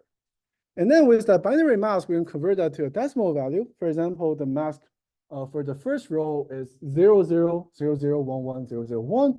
If you convert it to a decimal value, you will get 25. You can repeat this process for like all the remaining rows. So now you will have one value per row representing the workload for that particular row. And then we can just simply reorder like all the rows based on the bitmask values, right? So now after the reordering, like similar bitmask values will be much closer to each other. For example, here, B7 and B5, they're like next to each other now, right? Because they have very similar bitmask values, 272, 273. And actually, their workloads are very similar. They only differ by one column. For sure, there are also some failure cases. For example, you can see B2 and B1, right? They have very similar bitmask values, 54 and 59, but their workloads are actually differ by 3 columns. But nonetheless, this reordering strategy works pretty well. Like in practice, we can map the reordered workload onto the GPU, and these will be the redundant computation being introduced here. We can put side by side, compare with the one before the row reordering. Of course, you can count all the red cells here, right? But I can count it for you. In this example, like the redundant computation can be reduced from 12 to 10. So the next question we trying to answer is, can we do even better than this? Can we do one step further reducing the redundant computation? The answer is still yes. One potential direction for improvement is, can we design maybe a better clustering algorithm, a better reordering algorithm? This is for sure possible. But if you take a look at this example again, you will find there are no 2 rows with exactly the same workload, right? So that means no matter how good your clustering or reordering algorithm it is, you cannot find 2 rows with exactly the same workload. It is generally very difficult to actually find 2 rows that matches across all the columns. But what about a subset of columns? So that gives us the intuition of splitting the columns into different groups. So here I just split the 9 columns into like 3 groups, and each group has 3 columns. So hopefully now it's much easier for us to find like similar workload within each of the column group. We can repeat the process as before, assigning the bitmask, getting the bitmask values for each of the row. And then now this time we reorder all the rows independently for each of the column group like this. And we can map this truncate computation onto the GPU as before. And these are the redundant computations. And again, we can put side by side, compare with the one before the column splitting or column trunking. And in this example, the trunking or splitting can further reduce the redundant computation from 10 to only 8. In practice, actually, the reduction will be much, much more than that. Usually it's like 2x or 3x reduction. So let's focus on the role of B5 I highlighted in this visualization here. So before the column splitting on the right-hand side, B5 is paired with B7, which is already the row with the most similar workload. They only differ by 1 column. But after the column splitting on the left-hand side, B5 is paired with a different row in each of the column group. If you take a look at the entire row, they might be very different from each other, but they match perfectly within that particular column group. So that gives us the intuition of why the column splitting or column trunking can work in practice. So let's summarize a bit on the optimizations I have just introduced. So the row reordering helps group similar workloads together and therefore reduce the redundancy. Column splitting or column trunking can further reduce the redundancy because it increases the chance of finding similar workloads within each of the group. However, there's no free lunch, right? So these optimizations will actually introduce some overheads. For example, if you think about row reordering, you need to calculate the bitmask, getting the bitmask values, and then reorder all the rows. That's a sort operator, right? And for the column splitting, let's say you have 3 groups, then you need to redo all those processes 3 times, and it will also generate 3 sets of outputs. You can see there are 3 sets of like dot correct cells here, right? So you need to like perform a final reduction to generate output. So the reduction is another price you need to pay. For different hardware, you might prefer a different strategy. For example, like on desktop GPUs, where there are more computation power, they might be able to tolerate some redundancies and prefer the implementation without any optimizations. While for edge GPUs, with less computation power, they might actually prioritize reducing the amount of redundant computation and pay the price of those overheads.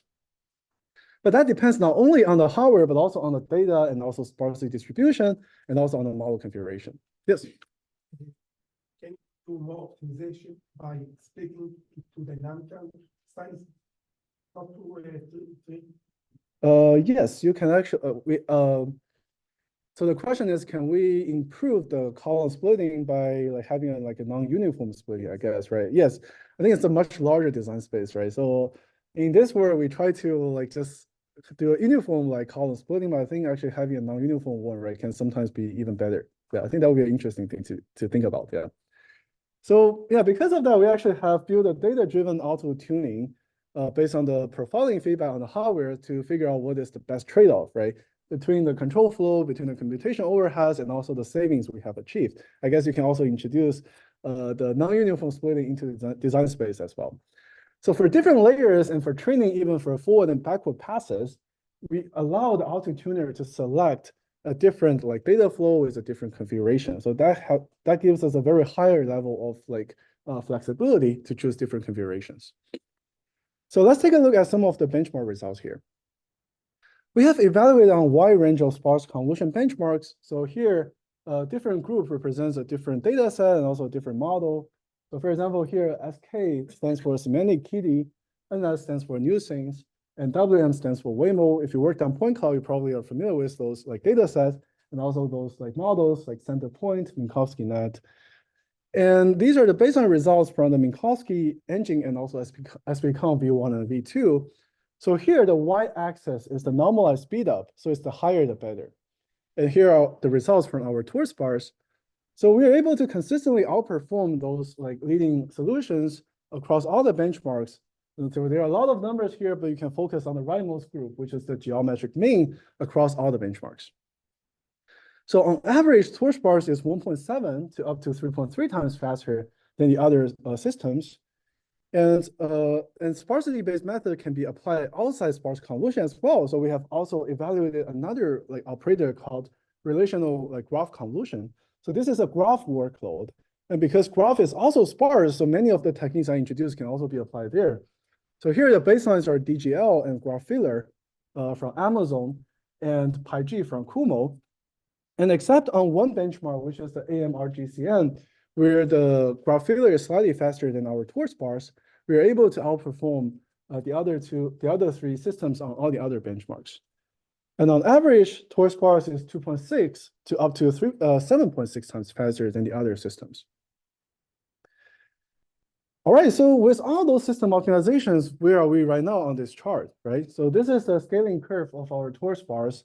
It significantly bridges the gap between the ideal scaling curve and the actual scaling curve, although there's still some further room for optimizations for sure. And we are now able to achieve tangible speed up even with 35% of sparsity in the input. And I think this is probably the most important slide in this tutorial because you probably don't need to redevelop a system from scratch every day. Probably want to know how to use this library. So we have wrapped all these system optimizations into a library with an API very similar to PyTorch. So here, the left-hand side is the TorchSparse API, and the right-hand side is the PyTorch API.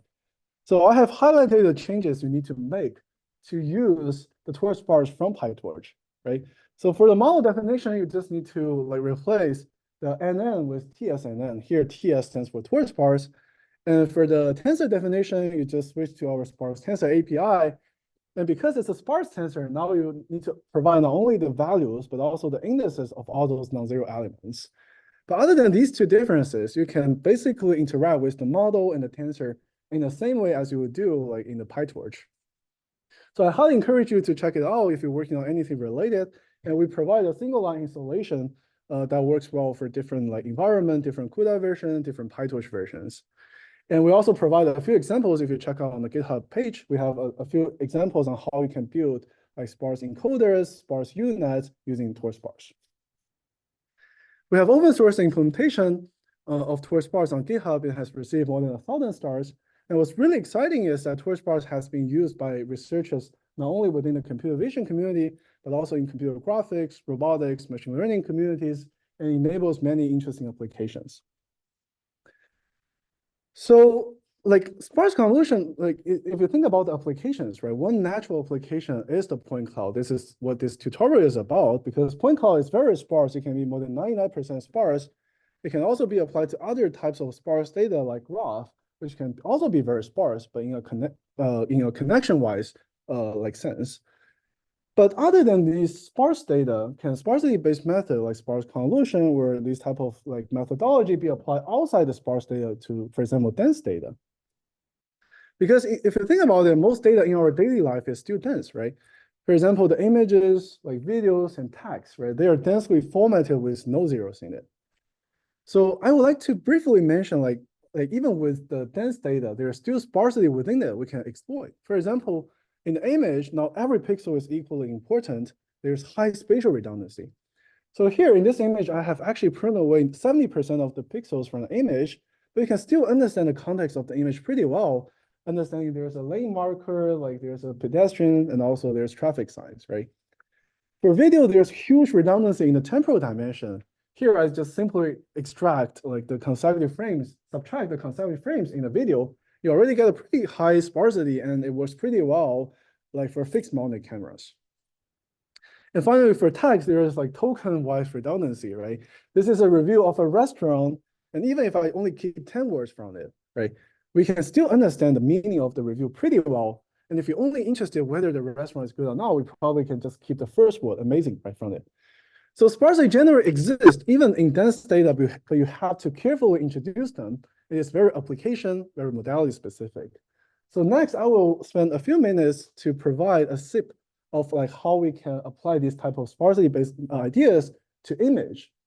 But before that, people might be interested, like might be curious, why bother introducing sparsity to image? Why can't we just reduce the resolution, right? That can also gives you a pretty good speed up. That's true because you can see here, simply reducing the resolution of the image from 640 to 1600 all the way down to 160 by 440, you can get a like 10x like speed up very easily. But the detection accuracy also drops very quickly by 10%. So the reason behind this is because uniform downsampling treats all the pixels equally, no matter if the pixel is important or it's not important. While for input sparsity, we'll have the opportunity to keep the important pixels at a higher resolution and just prune away all the like not that important like pixels. So here the left and right images have exactly the same number of pixels, but it's very clear that the right one provides better details for those objects. And we provide the implementation of this idea in a work published last year at CVPR called sparse VIT. So given the image, we can first split the image into patches. And then for each patch, we just calculate its importance based on a very simple L2 activation magnitude. Essentially just getting the L2 norm across all the pixels and also across all the channels within that patch. And this can be learned end-to-end with the task you're interested in. So here, the red patches are more important and gray ones are less important. We can then reorder the windows or the patches based on the importance. And within the model, we can then remove some of the least important patches after one layer and then remove more after another and so on and so forth. So that way, more computation is being assigned to more important patches, right? And less are being applied to the other patches. So you can see there's some sparsity here as well. So let's take a look at the sparsity pattern given by our algorithm. So these are the original images. So if we directly run the model on those dense images, the latency is like 36 milliseconds. We can very easily reduce the latency to around 24 milliseconds by just pruning away the least important patches while keeping the same detection accuracy. So here the transparency represents the number of layers that the patch has gone through. And you can see that our algorithm learns to prune away those background pixels for buildings, for trees. We can also set a more aggressive latency budget of like 90 milliseconds, right?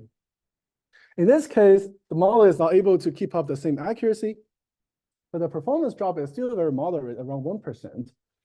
And what's really interesting here is that in this extreme case, the algorithm learns to keep what matters the most. For example, here, it keeps the barriers, the cars, and pedestrians, and these are the categories we're interested in the data set, in the benchmark. Right. So we can take a look at some of the quantitative results here. So we evaluated the sparse VIT on 3D object detection on the new scenes data set. So here the x-axis is the latency and the y-axis is the detection accuracy.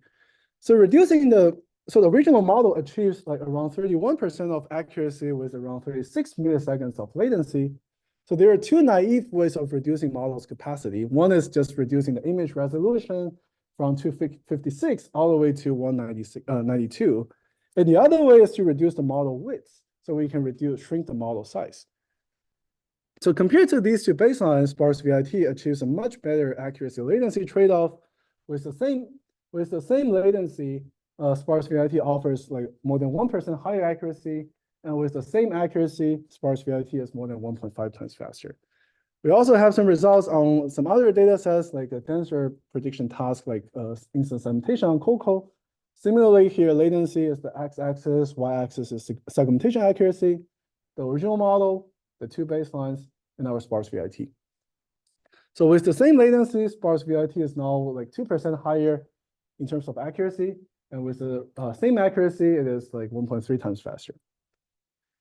So the main takeaway from this tutorial is that we really need to think about how we can like optimize the system side for the sparse convolution, and also sparse convolution can be applied outside the sparse data. It can be also applied to images.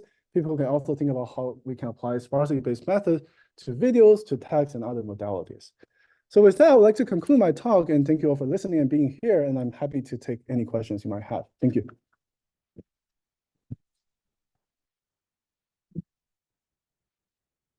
Yes. How do you find the importance of the feature in the image in the patch? Mhm. How do you select the important thing? So there are different ways you can do that, right? So in this world, we're like kind of more like a learning-based way, right? Essentially, you just leverage the feature norm of that patch. If the feature norm is higher, you think it's more important. The feature norm is lower, it's less important. And the feature can be learned end-to-end with the task, right? So that's a more learning-based approach. We can also do more rule-based approaches, right? It might make sense in some modalities. For example, in the medical image, you might know, for example, this part is more important than the other. Then you can actually inject those domain-specific knowledge into the like patch selection, right? So I think different approaches are possible. Yeah. Can you use exception-based to choose the patches? We have that feature. So yeah, we have a hierarchical learnable downsampling approach in the paper I talked about to choose the patches for each downsampling layer and then all the layers. Yep. Yeah. Yep. Yep. Go ahead. A quick question for the torch sparse, Mhm. The library you're providing, does that provide good APIs to like guarantee reproducibility, control the randomness? When we see this issue with using the in-house engine, it's not easy, straightforward to control exact reproducibility. I think we tried our best there because we used Atomic Eye, right? Then there's some randomness in it. We also have like another version that you can make sure you get the same output, but it's definitely slower, right? So there's a trade-off. If you really want to control, make sure that you get the same, like exactly the same output, then you provide this API, people can turn on that. that's something I need to double check. We do have that implementation, but I'm not sure if we have actually provided like exposed that API. Very, very much appreciate it. Yeah, for sure. Yeah. Yep. For the patch tuning, would you face the same problem as you discussed a little while ago with the WOPs, as in like, how do you actually skip the computations? Yeah, that's a good question. That's something I kind of hide from this tutorial, right? For the patch pruning, it's actually coarse grain pruning, right? So you kind of like bypass that issue because it's coarse grain pruning. You prune the entire patch, you skip the computation for the entire patch. It's actually easier. You have a follow-up work trying to use a more fine-grained pruning, right? Then yes, you need to think about how to like make sure the regularity is good enough, right? Then you can leverage some of the optimization I mentioned in the tour sparse to do that. Yep. Yep. From the engineer perspective, very useful. Thank you. Do you see a role of C++ influence of constructive? Yes, there are a lot of engineering efforts required, I think, to do so. At the moment, we support mainly PyTorch, I think. There has been some community efforts on that, on converting that to C++. It's not there yet. I think if you're interested, yeah, definitely you're encouraged to also like join the efforts to do that as well. Yeah. Yep. Go ahead. You talked about in the optimization, you're kind of trading off overhead for reducing the amount of redundant computation, right? Yes. Do you expose any of these options to kind of control how much we can choose, or is it kind of done on, here, like, is that more recommendation of use tossbars or not use tossbars, or can we kind of use tossbars to? We have a default setting, so it's kind of a recommended one if you don't do any like auto tuning. We also provide like a auto tuning API, but that requires you to provide some data and also the model that you're using. So you can for sure also manually like select the configuration for each layer, but I highly I don't really like recommend doing that because I think the auto tuning gives a pretty good performance in general. Yeah. Then it's already, it's already part of the API. Yes. Yep, that's right.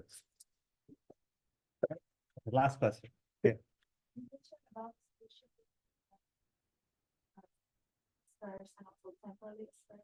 Yep.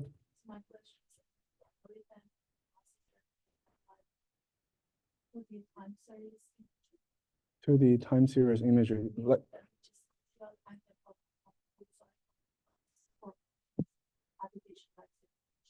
I think you can do apply sparsity to both, right? You can, if you think about it, you have sparsity within each of the frame, but also if you think about the redundancy across the frames, right? There's also sparsity you can exploit there, right? You probably just need some information as some keyframes, and then for the other frames, you can try to like reuse the computation, right? So in that sense, yes, I think you can have sparsity in both dimensions, to 2D like time series data, video, like even to diffusion models, right? If you think about it, it's also like an iterative process. You also have those type of like time dimension in it as well. So I think it's applicable. Yep, thank you. All right, so thanks, Zhijian. And then so next up, I guess maybe we'll just have one more round of. Thank you. Okay, next up we'll have Xiaoyang Wu from Hong Kong University, and then people.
Start video, I guess.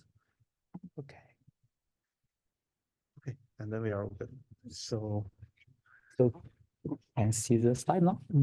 Yeah, they can see. Yeah, Zoom can see. Okay. So it's just I see here. Okay, great. Okay, so that started. So it's Xiaoyang. Yeah, I'm from the University of Hong Kong, second year PhD student. So this is my first time to have a talk on such a huge conference. Maybe my talk not as excellent as Zhijian, but I will try my best. So today my topic is beyond 3D, towards large scale and multimodal point cloud representation learning. So before we start this, let me have a brief introduction of today's title. First is large scale. So I will introduce 3 papers that step-by-step efforts towards large-scale point cloud representation learning with unsupervised training and multi-dataset joint training. And then I will share my novel perceptual view of how we enlarge the scope of point cloud representation learning to a multimodal feature extraction. So let's start it.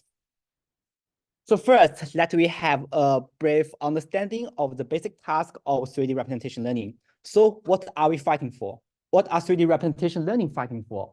So we want to extract strong representation of the 3D space, and further we use the representation to do some perception tasks or maybe interaction with 3D space. So there's a question. There is so many kind of data structure which describes 3D space. Here I show 3 examples. So first is mesh. Mesh is a collection of vertices, edge, and faces, and which is usually used in game industry and 3D modeling. And the second one is our familiar point cloud. It is a simple version of mesh, and it is only a set of points.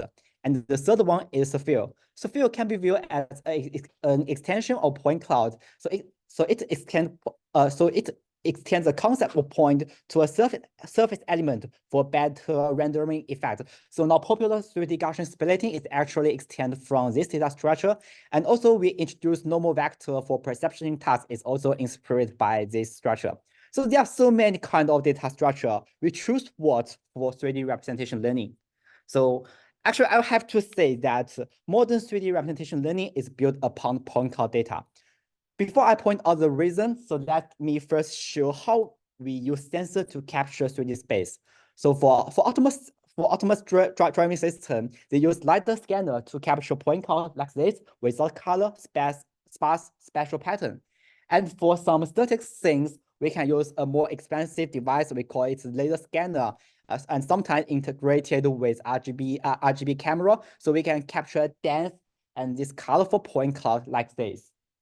And also there's a cheaper solution for these dirty things that we can use some camera to capture RGBD video, then use some 3D reconstruction algorithms to get maybe a mesh of the 3D space. Then we can resample points to get the point cloud of the space. So now we can clearly understand why modern 3D representation learning is built upon point cloud data. As point cloud is the natural output of LiDAR and laser scanner. And also, of course, for study things, we can collect from 3D reconstruction with RGB data, and also compare with mesh. Point cloud is simple, and operation for a point cloud is not so complex, but it is also complex than some structured data like image. So what are we task, or what's the task? So we take point cloud as import and extract a representation to describe the 3D space. And we use the detailed, we matrix the representation quality with the detailed perception tasks such as classification, segmentation, and object detection. So this downstream task is important to measure the quality of representation, but it is not the major task of our 3D representation. So we are the domain to explore such as backbone design and the pre-training technology to enhance the performance. So this is the most classical definition of 3D representation. And I think this is a direct way. I will show a fundamental way later after introducing 3 papers. So let's come to the paper section. The first paper I want to introduce is point contrast unsurprised pre-training for 3D point cloud understanding. So it is the work from Signing and accepted as ECCV 2020 Spotlight. So why I choose this paper as the first one? Because it is a representative unsupervised framework based on complex real-world data. It's very important. Also, it focuses on high-level scene understanding tasks spanning across indoor and outdoor, not just limited to some object classification or some point cloud restriction. Also, I think one important reason is it is a very good storytelling. So I also want to share you about how he convinced us to do this stuff. So let's start from the motivation and the pilot study. So we know that unsupervised pre-training technology opens up the possibility to utilize the infinite training data size. So it tells us that we also should to explore unsupervised pre-training framework for 3D representation learning. So, but previous works on unsupervised 3D representation mainly focus on synergistic object data. So it usually fails to transfer to other real-world applications, such as if we pre-trained on the ShiftNet, we'll find that the fighting performance on the such as semantic segmentation on ScanNet or SVT is not so good. So they also show this in this experiment. So they compared the performance by training from ShiftNet pre-trained with a scratch training from the S3DS semantic segmentation. We found that the performance is even lower than the scratch one. A bit fast. Yeah, so what's the reason behind the phenomenon? So because the domain gap between the object in ShiftNet is synergistic and the normal in scale and aligning pose, So, so typically it lacks a scene context.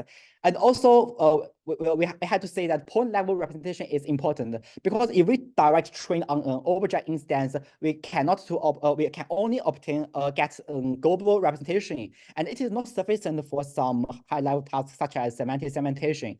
So, he doing so many things. Just want to tell us that we should build on a complex real-world scene level point cloud data set such as ScanNet. So what about the pretext framework? So point contrast generates two views from raw point cloud that aligned in the same word coordinates. I add a quarter max on the generation. The reason about it, I will talk it later in the second paper. So when we get the two view of point clouds, we transfer it with two random geometric transform like rotation, translation, and scaling. Then we can apply, after we extract point embedding with the classical sparse UNet, we directly apply some contrast loss like info and C loss on the match point to make the match point or points close in 3D space share a similar representation.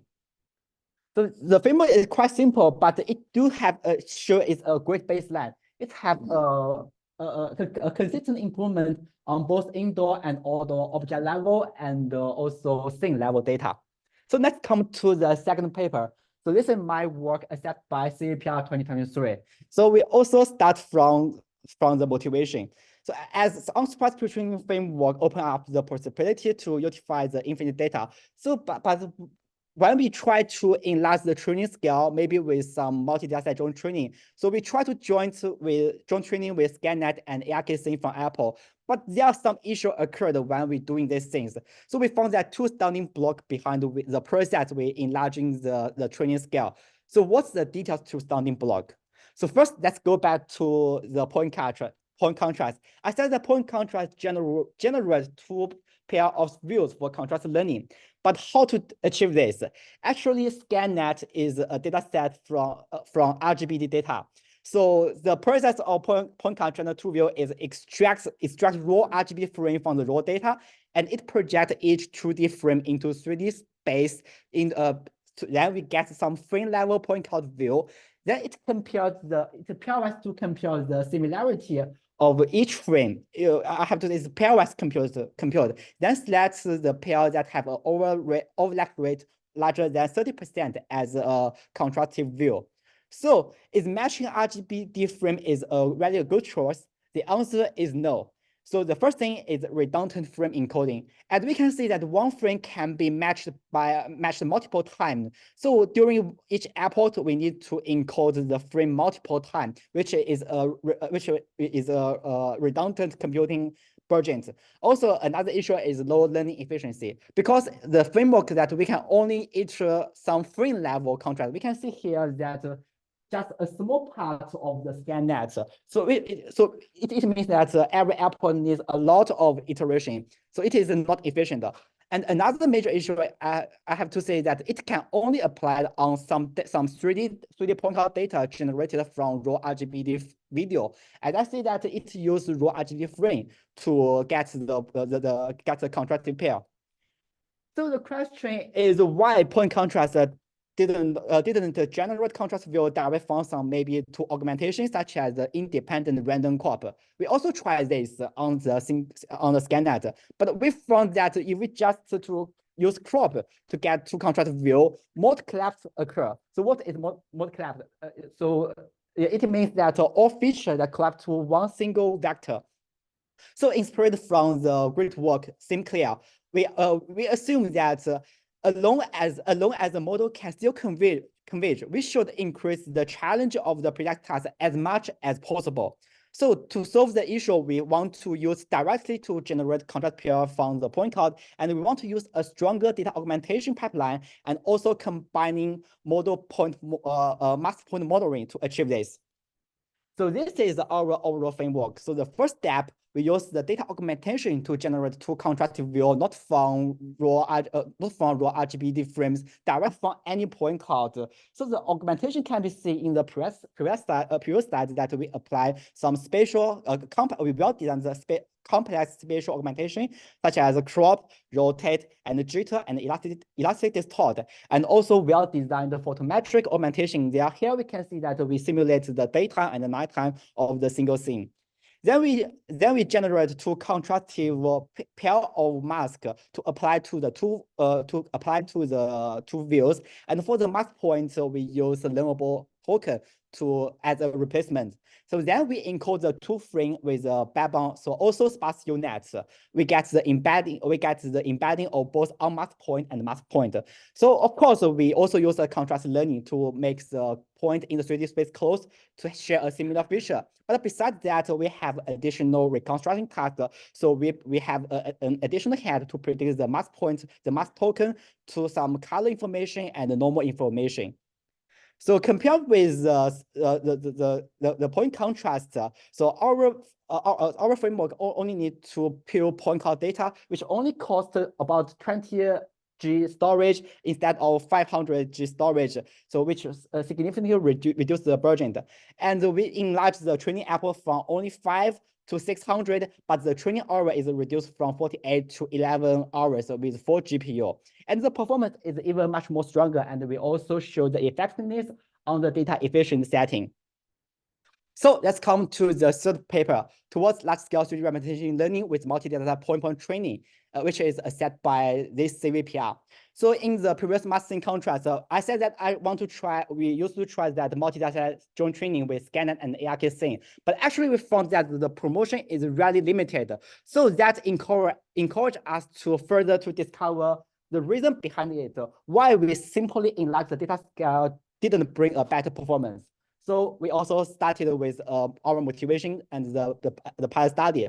So we know that our 3D representation is always suffer from a small scale of data. I will show you an example.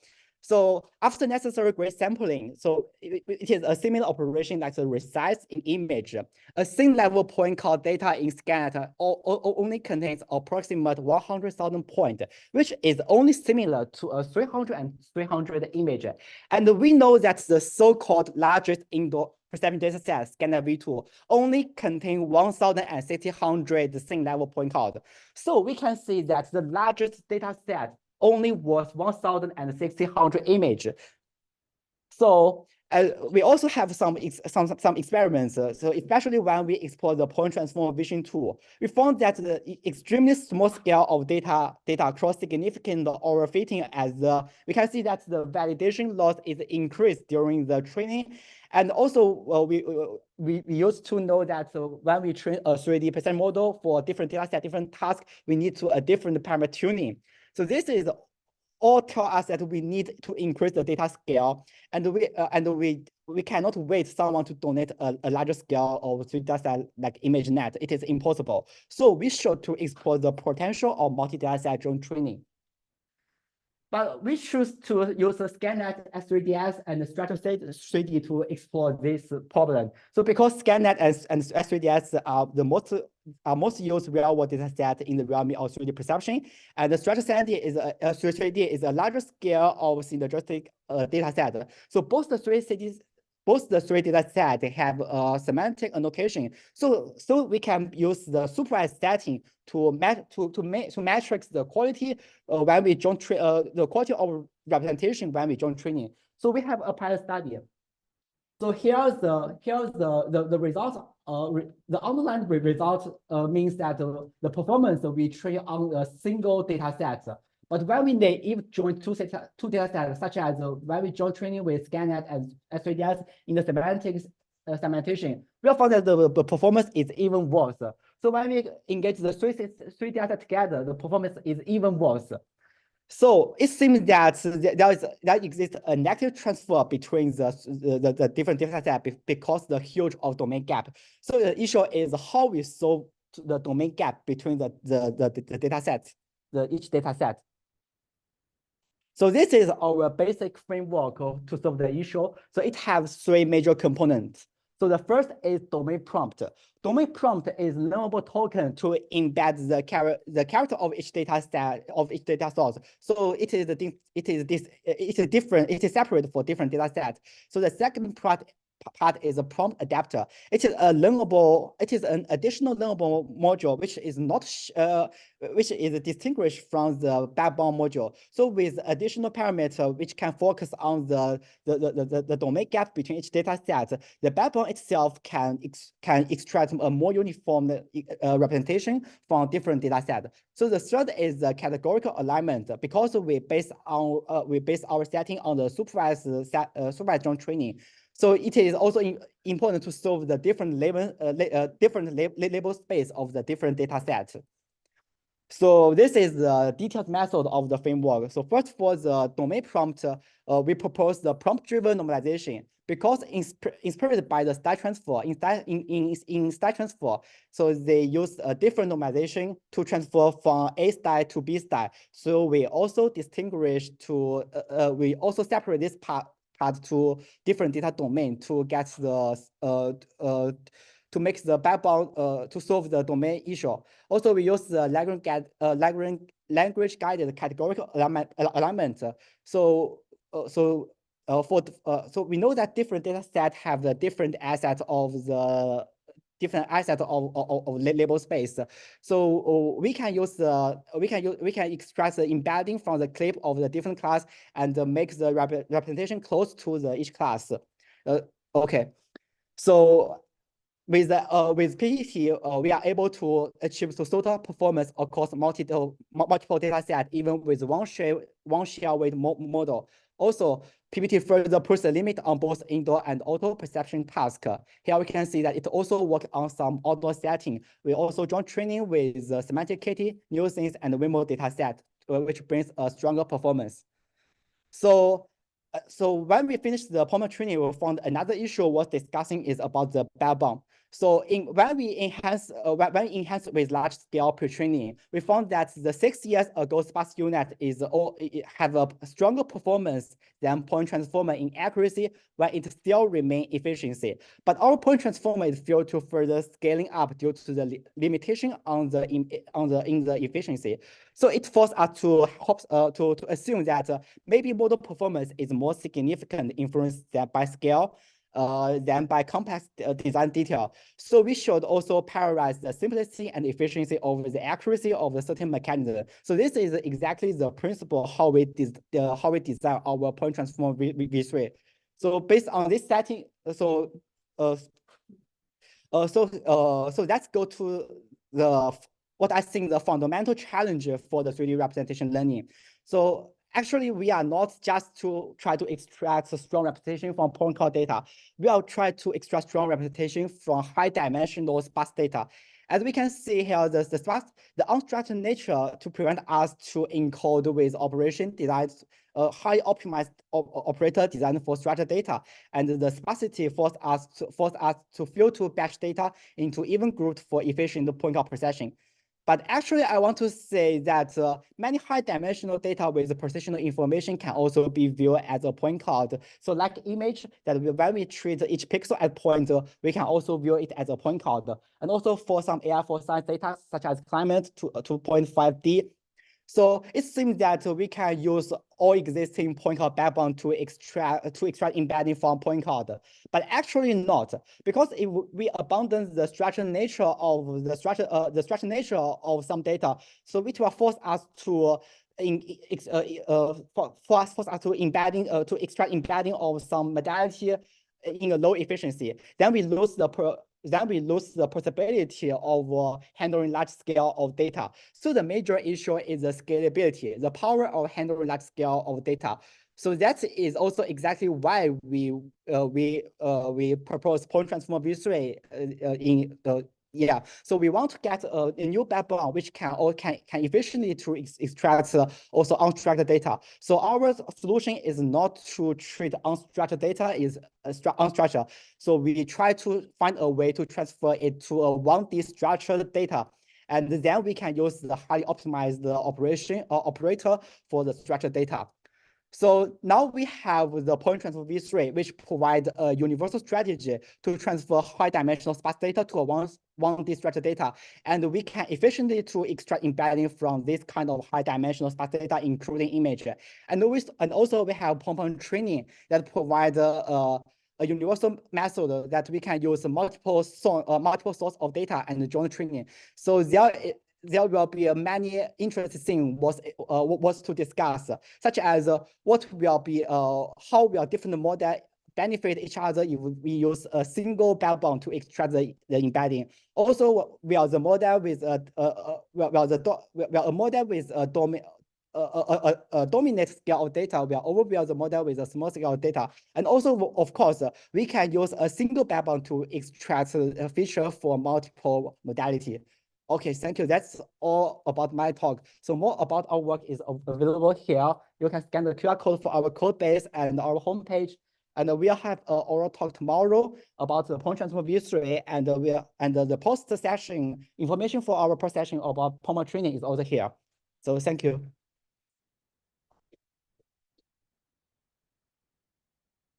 Hey, we have time for questions. So we welcome any questions for Xiaoyang, please.